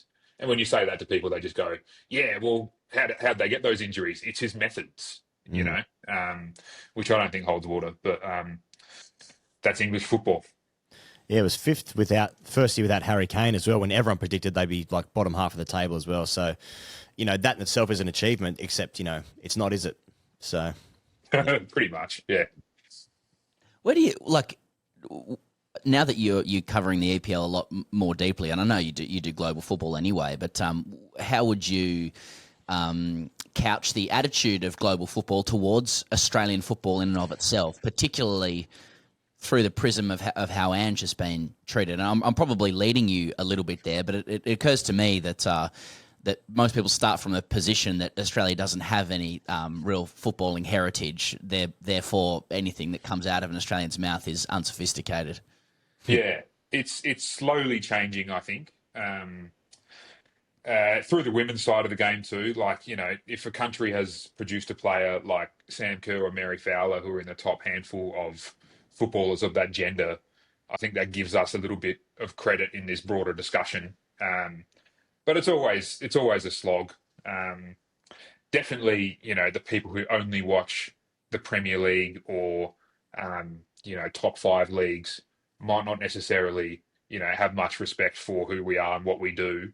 But it's changing a little bit. Like, you know, in the Championship, the second tier in England, like, there's a lot of buzz about the blokes I spoke about, Irankunda and Segacic. And on the back of that, I'm pretty sure there's a lot of clubs out there and soon enough fans out there who would be thinking, geez, there's some players in Australia. Like, maybe we should be looking harder there for the next, you know, gem, the next signing we can, you know, pick up for 500 grand Aussie and then sell them for like 5 or 10 million one day soon as well. Because a lot of the clubs that aren't at that top table in football, that's basically how they operate, how they get financial sustenance, is by those sort of deals. So I think it's going to be a slow burn. Definitely Ange has accelerated, I think, the process. But we're getting there. And funnily enough, I think at times we're more respected outside of Australia than we are actually within Australia, amongst Australian sports fans. But that's probably one that will never change until the European perception is so much stronger that we drop our cultural cringe a little bit that we have across all aspects and say, like, actually, the A-League's not that bad. I just haven't watched it for a long time. Yeah. That's very Freudian, you know. Like maybe we need to love ourselves first before we get other people's love. Yeah. But so on that note, let's talk about Aussie rules.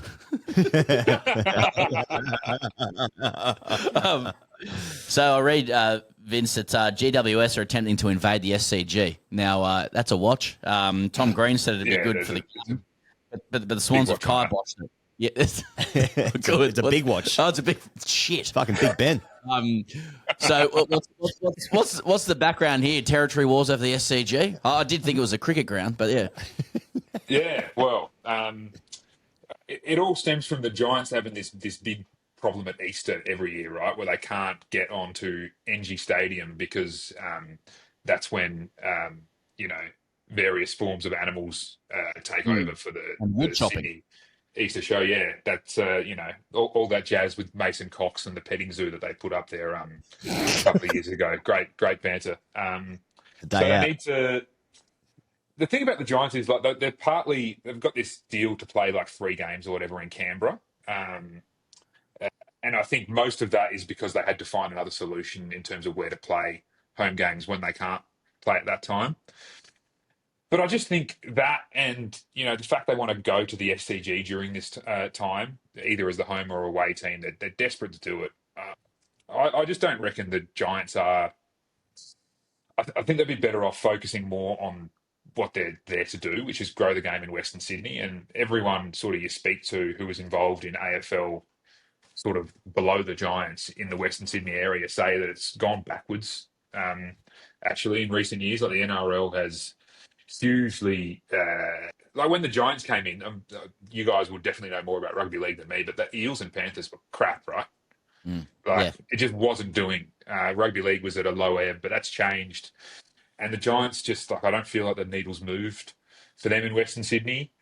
Maybe because they're distracted by trying to get sort of cheap wins by getting good crowds at Manuka and then the SCG. I know the Swans don't like it. The Swans want to keep them out of their keep the stinking Westies out of the SCG, which I understand as well. And probably in Melbourne, people think that they should treat the SCG like the MCG, like it's the big stadium. So like let whoever play there.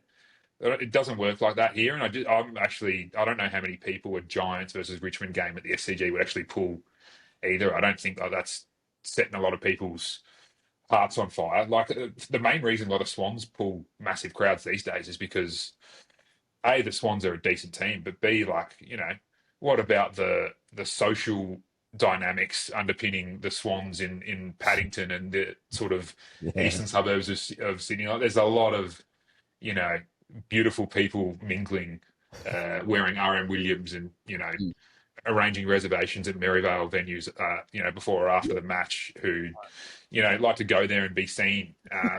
So it's more than just it's more than just put a couple of good footy teams on at the SCG and you'll get a crowd. I think there's something very interesting doing there with the Swans and their heartland. And there's nothing doing that's similar with the Giants, really. You know what I mean? Just ask your opinion, really, Vince. I mean, has the AFL season, this season, has it been good and competitive? Because I remember last season, the Swans had a great regular season for the most part. They basically ran away with, top of the table. I think they only finished 4 points ahead in the end. But, everyone was saying last year, very uncompetitive season, one of the weakest leagues we've ever had. This season, I think half the league has been out of finals with 5, 6, 7, 8 games to go. One team has registered a 22-loss season. 1 to 9 was close. So, do you think as fans and the league itself, are we happy? Is this a good competitive season, or are we just working week to week and we just get to the weekends and we're just enjoying the footy? Yeah, I'm latter camp. I think our friends in the Melbourne AFL commentariat love to dive into this sort of stuff, and if there's one season that is borderline dicey, it's like, we've got to make big change. Like, this is unacceptable. The AFL's fixturing, like this and that, like it's all to blame. And I think sometimes they forget down there that it's a sport with an outcome that is not guaranteed at the end of each match, weekend, clip it up, and season. And sometimes, the numbers just fall as they do, as I think they have this season. Mate, what are you going to do about it? Media, how are we going to fill air if you just explain that this is a mathematical anomaly? Sometimes you win, you lose. There's something to do on the weekend. It's nice. It's nice when the weekend rolls around. You put your scarf on, your team plays, they win. Seriously. 19's been out of finals contention for about 5 weeks. What are we going to do about that? Don't worry about it. Just relax. Have a good time. I'm sure it'll be different next season. Filthy. Umpires are filthy. Yeah, Fans are If they want to know about what a bad season looks like, come with us in the A-League. We've got a few more of those to show you than you think you have. Vince, do you have it? I mean, we've got Charlie on here. Like, I mean, Charlie goes to victory games, but he seems to me, and I don't mean to put words in your mouth, Charlie, but you seem to have defected to the NPL. You know, like Vince, do you have a view on that? Like, Charlie's going sort of more hipster on domestic football. Is there a pitch for him to come back to the A-League a little bit more, or would you sort of encourage his move to the NPL and Preston Lions and that shit? Look, I encourage support of football at all levels and as many as you can fit into your social calendar. But mate, if I lived in Melbourne, I'd be at Preston Lions games too. They look sick. There's actually something really interesting and special that's happened there that. I think we look back at the NSL era with some rose-coloured glasses in terms of how good it was and what might be possible if we just got the old ethnic clubs back in. Won't it be great or whatever? Like, I think there's only one, maybe two, with South Melbourne being the other, that actually get decent crowds and have any sort of potential to evolve into something bigger than an NPL club. And I think Preston have. Talk about social dynamics with the Swans and eastern suburbs of Sydney. Like, Preston have done something pretty special to be able to get, at times, bigger crowds for games than some A-League teams do. So, and they've done. It looks organic. It looks sick. I think Alistair Clarkson's been to a couple of games as well, if I'm not mistaken, as a guest of honour of the Preston Lions. So, vindication. If that doesn't get you over the line as a Victorian, then what will? Is Clarko there? What you need is Gil McLaughlin to turn up like he was at Ascot with his big stovepipe hat. Once that happens, then we're good to go. Yeah. But no, Preston Lions, get around it. Okay. Oh, you'd be happy with that, Charlie? Yeah, I mean, I've been to one of their games, but it was great. I thought you go every week. I thought you were week to week, home and away. Different teams, different venues, but yeah. Can you play as Preston Lions in any sort of video game? No, unfortunately not. Okay, they're well below that level. Yeah. Well, still, that's credibility from Vince Rugari there for you. So that's a huge win. It's worth a lot. Well, Vince, you have been accused on Twitter of sucking off Preston Lions. So this is actually true by South Melbourne fans because I have a historical beef with approximately 3 to 4 South Melbourne fans, right? Which I don't know, I can't remember why it started, but clearly, some Greeks and some Macedonians don't get along, and I've probably broken the UN agreement right there by referring to them as Macedonians. I'm not sure.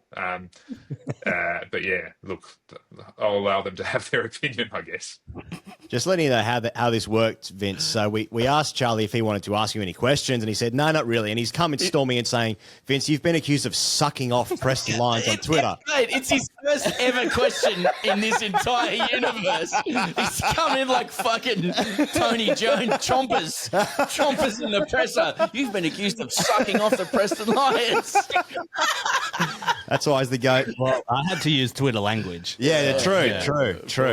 Now, Vince, can you run us through this inaugural Sydney Roosters Sunshine Coast Open, June 5th to 8th, 2025? Yeah. What happened? I don't do much rugby league, but every now and then, when they're short of human resources, they just rope me in. So I barely pay attention to rugby league news, and I had no idea about any of this stuff until yesterday when I got in and they wanted me to do a bit of a write through. And many thanks to the Roosters boys involved for providing so much ammunition in terms of social media content. Really good. Great to get an insight. Great to see the polo shirts embroidered that they organised from Drummond Golf in Stanmore, who apparently sponsored it. Looks like they put a lot of effort into this golf weekend. Yeah. All the best to them around that. It seems some other things may have happened that are yet to be proven in a court of law. Exactly. And no suggestion of any wrongdoing. No suggestion. I'm certainly not suggesting that. Just that these things line up in terms of where they were on that weekend. But I mean, what? They just someone got someone a bag. I mean, fuck. Yeah, and the guy running the course, was it Twin Creeks or something like that? Twin Waters on the sunny coast, which is apparently decent. Yeah, it's a And good, so, that, it's and a so good the track. boys are well behaved. Well behaved. Everyone, very polite. Couple of good golfers, well behaved. What's the problem? I don't see the problem. Yeah, look, pretty stiff, to be honest. It sounds like a couple of text messages were sent. Yeah. And, Yeah, so and like, sort us out. Cheat, yeah. That's sort of stitched them up, which is tough, I guess I'd say. And wouldn't condone it. Wouldn't condone it, but also not suggesting. I wouldn't suggest. No suggestion. Everything is an allegation. anyone's There's no part. suggestion and no suggestion of wrongdoing. Nah, everyone's sweet here, I think. Yeah. I think Victor Radley 3-putted on the 17th. They couldn't believe it, the boys. Exactly. I liked how when this story came out that it led with like Cheese may have delivered bags or a bag, and then the second one was also illegal betting. Prioritization of it. But it turns out he told someone and he's just like, mate, I'm starting. If you want to fucking, if you want he sounds pretty stiff on that too, to be honest. Yeah, If that's all like, it is. I'm starting. Jeez. Yeah. Got some pretty silly betting laws in Australia, though. I'm pretty sure anyone who's registered to play soccer in Australia at any level is basically not allowed to bet on any soccer anywhere ever. Right. Which I'm pretty sure doesn't get enforced. But, Well, yeah. Thankfully, we don't live in an era anymore where there is match fixing or anything. That was something that used to happen, but that's not now as the regulation. Well, now it's just an NPL thing or A-League thing. We got it covered. That's right. All on that note, Vince Rugari, thanks for the debut on the circus. Fantastic. We'll be back next season, so look forward to linking then. Yeah, God bless. Thanks very much. Thanks very much to Tom and to Vince for joining us on their Wednesday mornings before they jetted off with the rest of their lives. Now, Pezza, the US Open is on. And that surprised me because I forgot it was on in sort of August, September time. But that says more about the tennis than it does me. Now, German tennis legend Boris Becker believes Daniil Medvedev should seek professional help after the Russian crashed out of the US Open following the latest in a long line of spectacular on-court meltdowns. So, Medvedev was 2-love down to Bonzi of France, who was serving for the third set and the match. It was match point. He faltered on his first serve. Then, a photographer accidentally or deliberately or whatever walks onto the court. That classified then, according to the umpire, as a, quote, unreasonable delay. And I guess the rules are that means that it goes back to first serve for Bonzi. I apologize, I'm not saying his name correctly. Now, Bonzi scheme. Yeah, old scheme there, yeah. Now, Medvedev goes absolutely mental. The crowd starts booing. He's geeing the crowd up. He's gesticulating, encouraging them to boo more and more. So by now, he's next to the chair umpire. There's a camera next to him in that sort of famous tennis court style confrontational gear. And he turns to the camera, Medvedev, and he says, he doesn't want to be here, referring to the umpire. He gets paid by the match, not by the hour. He wants to go home. He then walks back to the baseline, chanting something and gesticulating to the crowd, continuing to keep them booing. It's this weird. He's having a fucking breakdown. There was a 6-minute delay between the first and the second serves. Then Bonzi goes on to win that point. He loses. Medvedev loses in straight sets for the first time in his career at a Grand Slam. He sits on the chair after the handshakes. He does shake the umpire's hand, to be fair to him. Then he spends a good 25 to 30 seconds fucking demolishing his racket. It's a great watch because it's like, you usually get that release of smashing the racket, but he's sitting there like a maniac, like bashing his racket for it's genuinely like 20 to 30 seconds. Yeah. It's a hell of a watch. And the photographer's had his accreditation revoked. So plenty of winners there. That's what's happening in the US Open. Did you see it? Yes. I saw it. Yeah. Yes.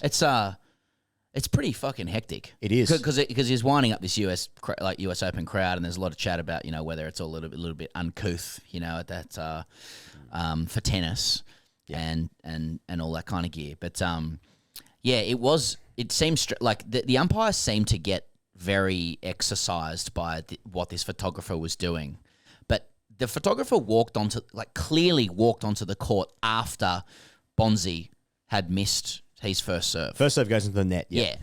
There was no correlation between the two. In fact, I think the photographer was getting into position to get whatever snaps he needed for this match, which was, hypothetically about to end. Yes. Although Bonzi was on his second serve, match point. Yeah. And I don't know the law, so that's one of the great prefaces to an opinion.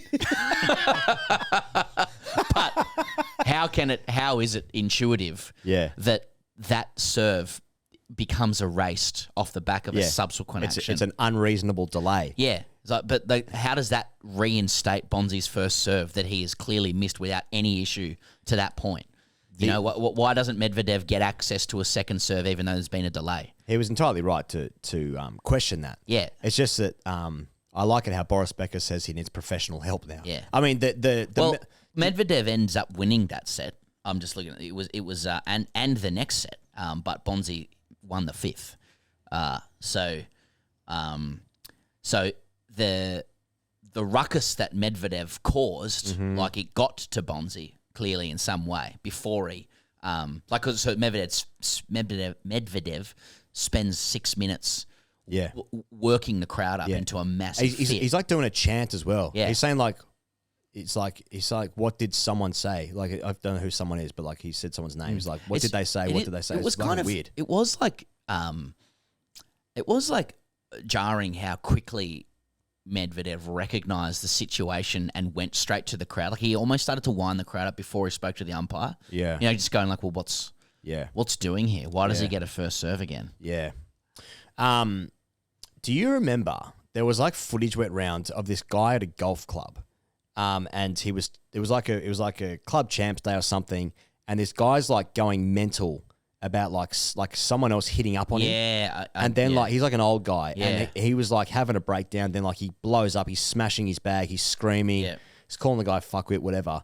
And then like he duffs his next ball right, and then he fucking throws his club. Yeah. Like watching that was quite uncomfortable in the sense like you looked like someone was having a fucking breakdown. Yeah. This was as close to that in the professional realm as I've seen. Like the systematic smashing of a racket while being quite calm yet prolonged was scary. Individual sports athletes are all cooked, obviously. I mean, everybody knows that, and we adore some of them, and and lionize them and live through them. But if they get it wrong, then there's a big watch on all of them.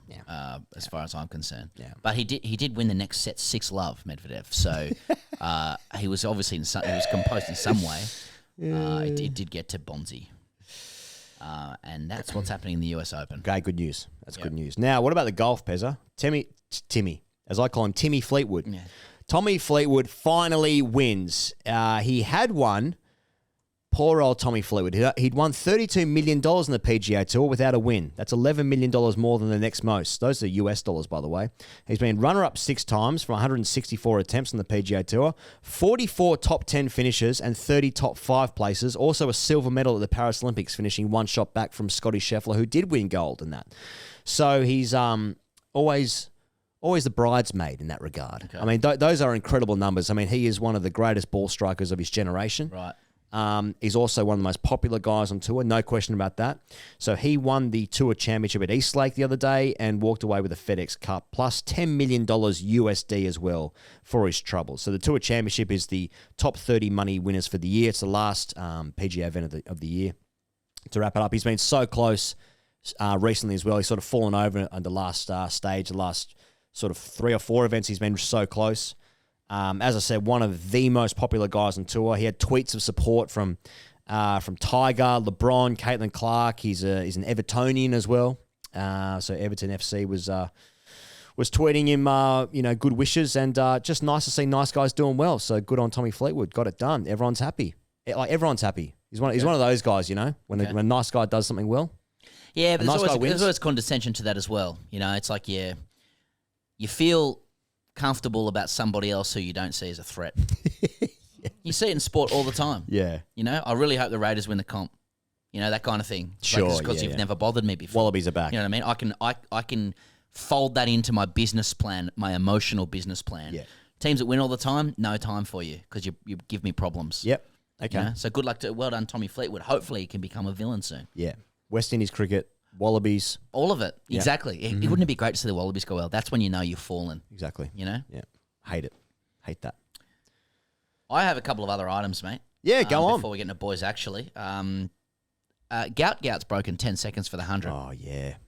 In a low-key schools event in Queensland. Now, low-key is not my term because it's a GPS meet in Brisbane. Yeah. So and it's measured manually. So yeah, as it should be. I mean, I just can't. I can in the land of schoolboy sport. Let's call it school sport. Let's get everybody involved here. Like, does it? Like, and it is a fertile land for reputations to be made and lost. Oh yeah, you know, lots of us peaked at school. And so I'm always fascinated in like the reputations that can be that can build through sporting attainment. Yeah. Now, usually, you know, where we grew up, where we knocked around, usually it's in your field of rugby union. Yeah. You know, a bit of athletic stuff, but not really. Economics and property portfolios. Debating.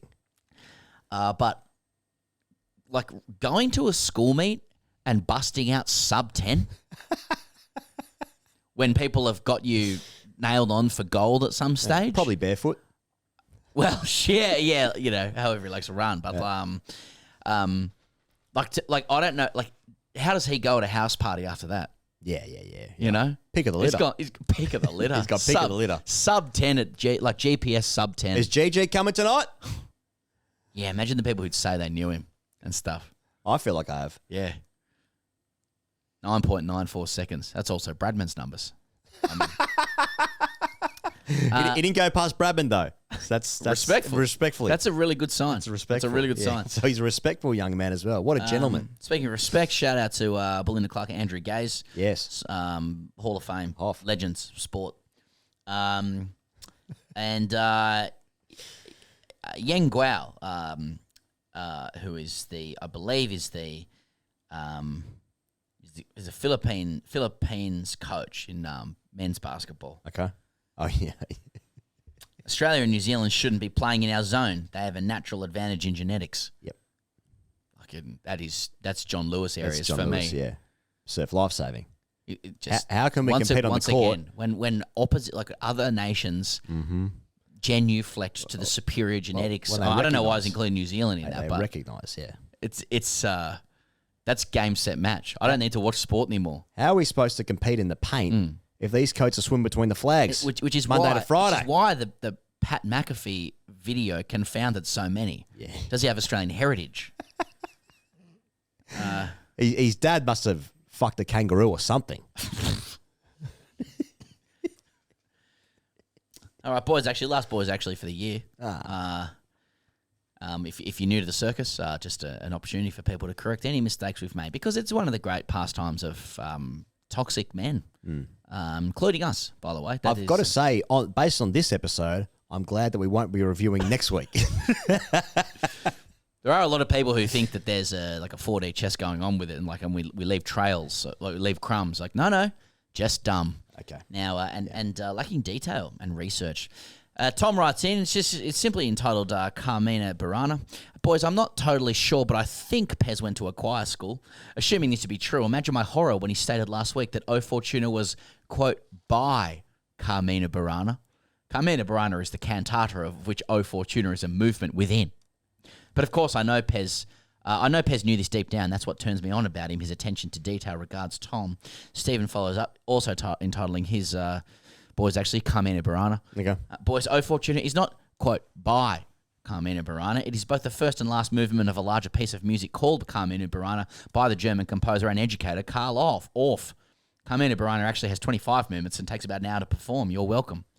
Now, taking, I wouldn't say on the chin necessarily, because I did go through the transcript and I said, I hope that's right. Mm-hmm. You know, there's a nod to the possibility that it's not right. Yeah. You know, Yeah. but that's the spirit of boys. You want to come in and you want to come in with the old pole there and whack me across the neck with it. Well, there we go. The West Coast guy, he's by.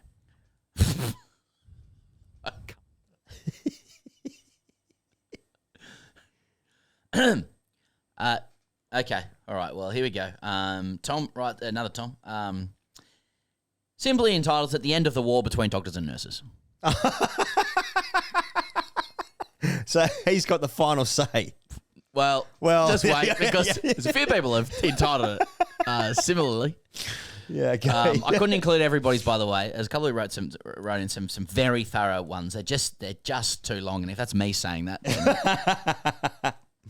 then, the end of the war between doctors and nurses. Boys, having been listening intently to the debate, read the rivalry between arse wipers versus stethoscope nonces. I believe I put an end to the war between doctors and nurses. I believe the similarities between sexual kinks and proclivities of these two species became apparent during my university years in Cardiff, brackets in the UK. And may be the thing that ends the generations-long war between the two. Two particular fuck buddies I had during my uni days were of the medical persuasion. One nursing student and one medicine student who also played as a wicketkeeper for a women's team back home, as it turns out. As I played for the USW team, my kit bag was often left out in the corner of my room. Obviously, being the sexual alpha that all players who only open the batting because the captain has to find a place for a final year student who's a bit shit but is an okay bloke, I rarely brought attention to the red coffin. However, on the occasion where I would have training on the same nights as receiving the warm embrace of female attention, the bag would often play the role of the cuck husband in the girls' room. One evening, while getting into it with medical students, she uttered the immortal words, "Spank me," followed by, quote, "I've got a spanking paddle in the drawer." After a quick inspection, I couldn't find the aforementioned piece of equipment. What followed was me walking over to my bag, pulling out my bat, and giving her some moderately hard taps. She didn't seem too upset by it, so we carried on. The nursing student was into role play and had seen a movie on the hub that involved a balaclava. Neither of us had one, so we decided my helmet would be a suitable replacement. This isn't true. This can't be true. Cue the next 20 minutes of me looking up and seeing her eyes looking back at me through my own grill. I hope that this can prove that cricket unites all. Cheers, boys. Tom. Talus writes in. It's entitled, "What I've Done." Hey, boys, with the climax of the season upon us, I just want to bring an end to all this doctors versus nurses chat. Okay, thank you, Talus. Let's put things into perspective. Look at what's happening in Israel and Ukraine. That's pressure, right? If you really think about life, we're all going to die one day, EpiPen sounding or not, every single one of us. So if we work backwards from that point, you start to figure out what's actually important. I'm passionate about the circus, sure, but I'm also passionate about other things like the touch of a woman. And then it says in italics, Lincoln Park slowly fades in. Next. I guess this is what it's called, What I've Done. Everyone imagine Lincoln Park fading in. We can't do that for copyright reasons. Yeah, which is also the end of Transformers. Yeah, that Transformers song. Michael Bay comes on the screen, director. Yeah. So that's faded in now. In conclusion, with Peasant Higo gone, we can't return to the euphoria our ears once knew. But fate has yielded its reward, a new podcast to call home. We listen with its coats hiding in plain sight, but listening in secret, waiting. And though we are worlds apart, like us, there's more to them than meets the eye. I am Palestine Pierce, and I'm sending this message to any surviving coats taking refuge among the podcasts. We are here, we are waiting. The circus, produced by Chris, or whatever the fuck his name is. That's harsh. I don't know what kind of performance art that was, but that's the end of Doctors v Nurses, apparently. Oh, okay. Yeah. Which had nothing to do with them at all. Lincoln Park. Yeah. Palestine Pierce is in there. Chris. Yeah. In case it sounds like that, I don't think Alex writes like that. No. Okay. This one's by Kratzy. It's called Another Cock Off. Boys, in light of your most recent ep and wanting to create more division, I bring to you Turfies v Landscapers. As a groundsman myself, I can confirm us Turfies have to be a little bit smarter than we look while still being dumb as dog shit. Turns out there's quite a bit of science between the prep of a pitch. Meanwhile, landscapers or knuckle draggers get their kicks from stacking rocks together, if they're lucky, trimming roses. Just thought I'd throw that in for the last show and bring in a bit more division between us listeners. Also, would love for the boys actually to continue into summer, maybe even pigs actually, for us paying fuck pigs. Join us on Patreon. That's what you guys are. Cheers, Kratzy, at paying fuck pig. Now, look, this is the last one I'm bringing. Sure. Just tying a bow around all of this stuff. I think this one does, and probably throws it forward to the summer as well. I like that. This is from Lockie. It's called Wasp versus Spider. Boys, fuck all this nurse versus doctor, Chippy v Sparky gear. Real question, Wasp versus Spider. Mm-hmm. Yours in Nonsury, Lockie. And I think that's an elegant way to take us from from the circus. Yes. And I've got some thank yous here as well. But from the circus to an enormous summer for the grade cricketer, which is coming up. We're coming back early October or some shit. Yeah. Maybe mid-October. A chance for us to just down tools for a bit, figure out what we're doing with our lives, what's going on, generally speaking. Yeah. And just stop being a microphone monkey. Yeah, because we did we started the circus on the back of, I suppose, Morning After Paris. And we wanted to see, where else we could take this thing that we do, and to speak to all these people that we've met over the last few years, get them into from other sports and other professions and industries and whatever, and I suppose the same industry, but and so the circus has been great just to chew the fat on all these other ridiculous things that happen in sport, the circus they're in. So it has been, I think this is episode 25 or 26 or something. So it's been a week to week prospect for us, and it's been great fun, and we've really enjoyed. We've been pleasantly surprised by the amount of people that have got behind it and supported it. And have tuned in each week. But there's an enormous amount coming up, and essentially if we went all the way to Australia to the Rugby League Grand Final, there is no gap between the Rugby League Grand Final and like the Australia White Ball Series in cricket. No chance for us to switch our voices off, and no chance for you to have your ears switched off to our voices. You don't need to hear us every week unless you want to join us on Patreon. Where that just rolls on. Yeah. Well, So just to recap, season 1 of the circus, which was an experiment.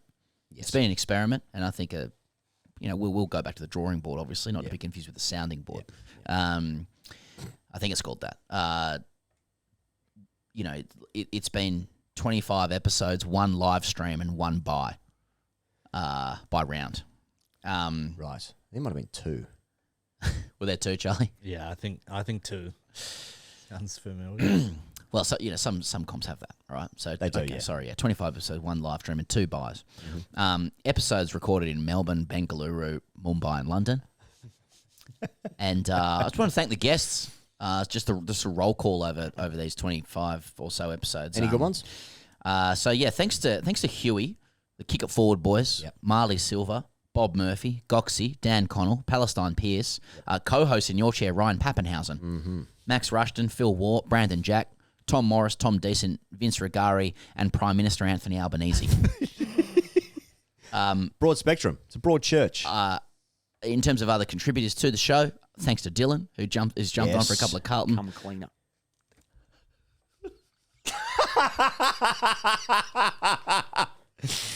Yeah. Let's not make an association. Yeah. There. To Trent, who jumped on in London as well, just give us an Adelaide flavour as well. For the origin? Yep. It was interesting, were his words, yeah. And I suppose the real headliner of the show, Charlie Bishard. Yeah. So thanks to all those guys. Particular thanks to those 3 guys as well who have largely produced the show. Yeah. Their main job. I know Charlie's trying to muscle in on some vocal stuff, but that's neither here nor there. Also, I just want to shout out anybody who contributed to What's Getting You Hot, of which there have been hundreds. And so all those submissions have been sensational. Anybody who corrected us, accurately or otherwise with Boys Actually, the pedantry is undefeated, S tier pedantry.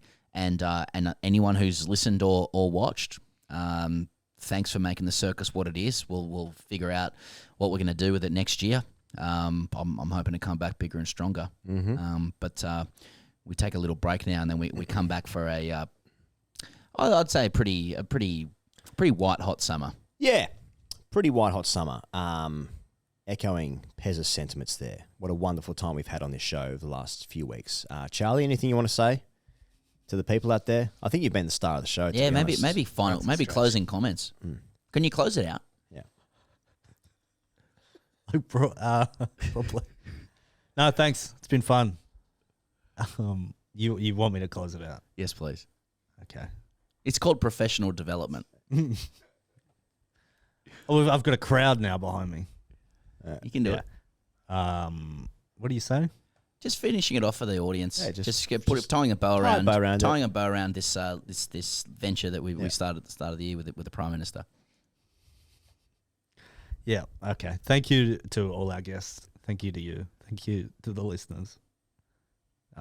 See you on the internet next year and that. come cleaner. Holy shit! Oh, you fucking epic fit.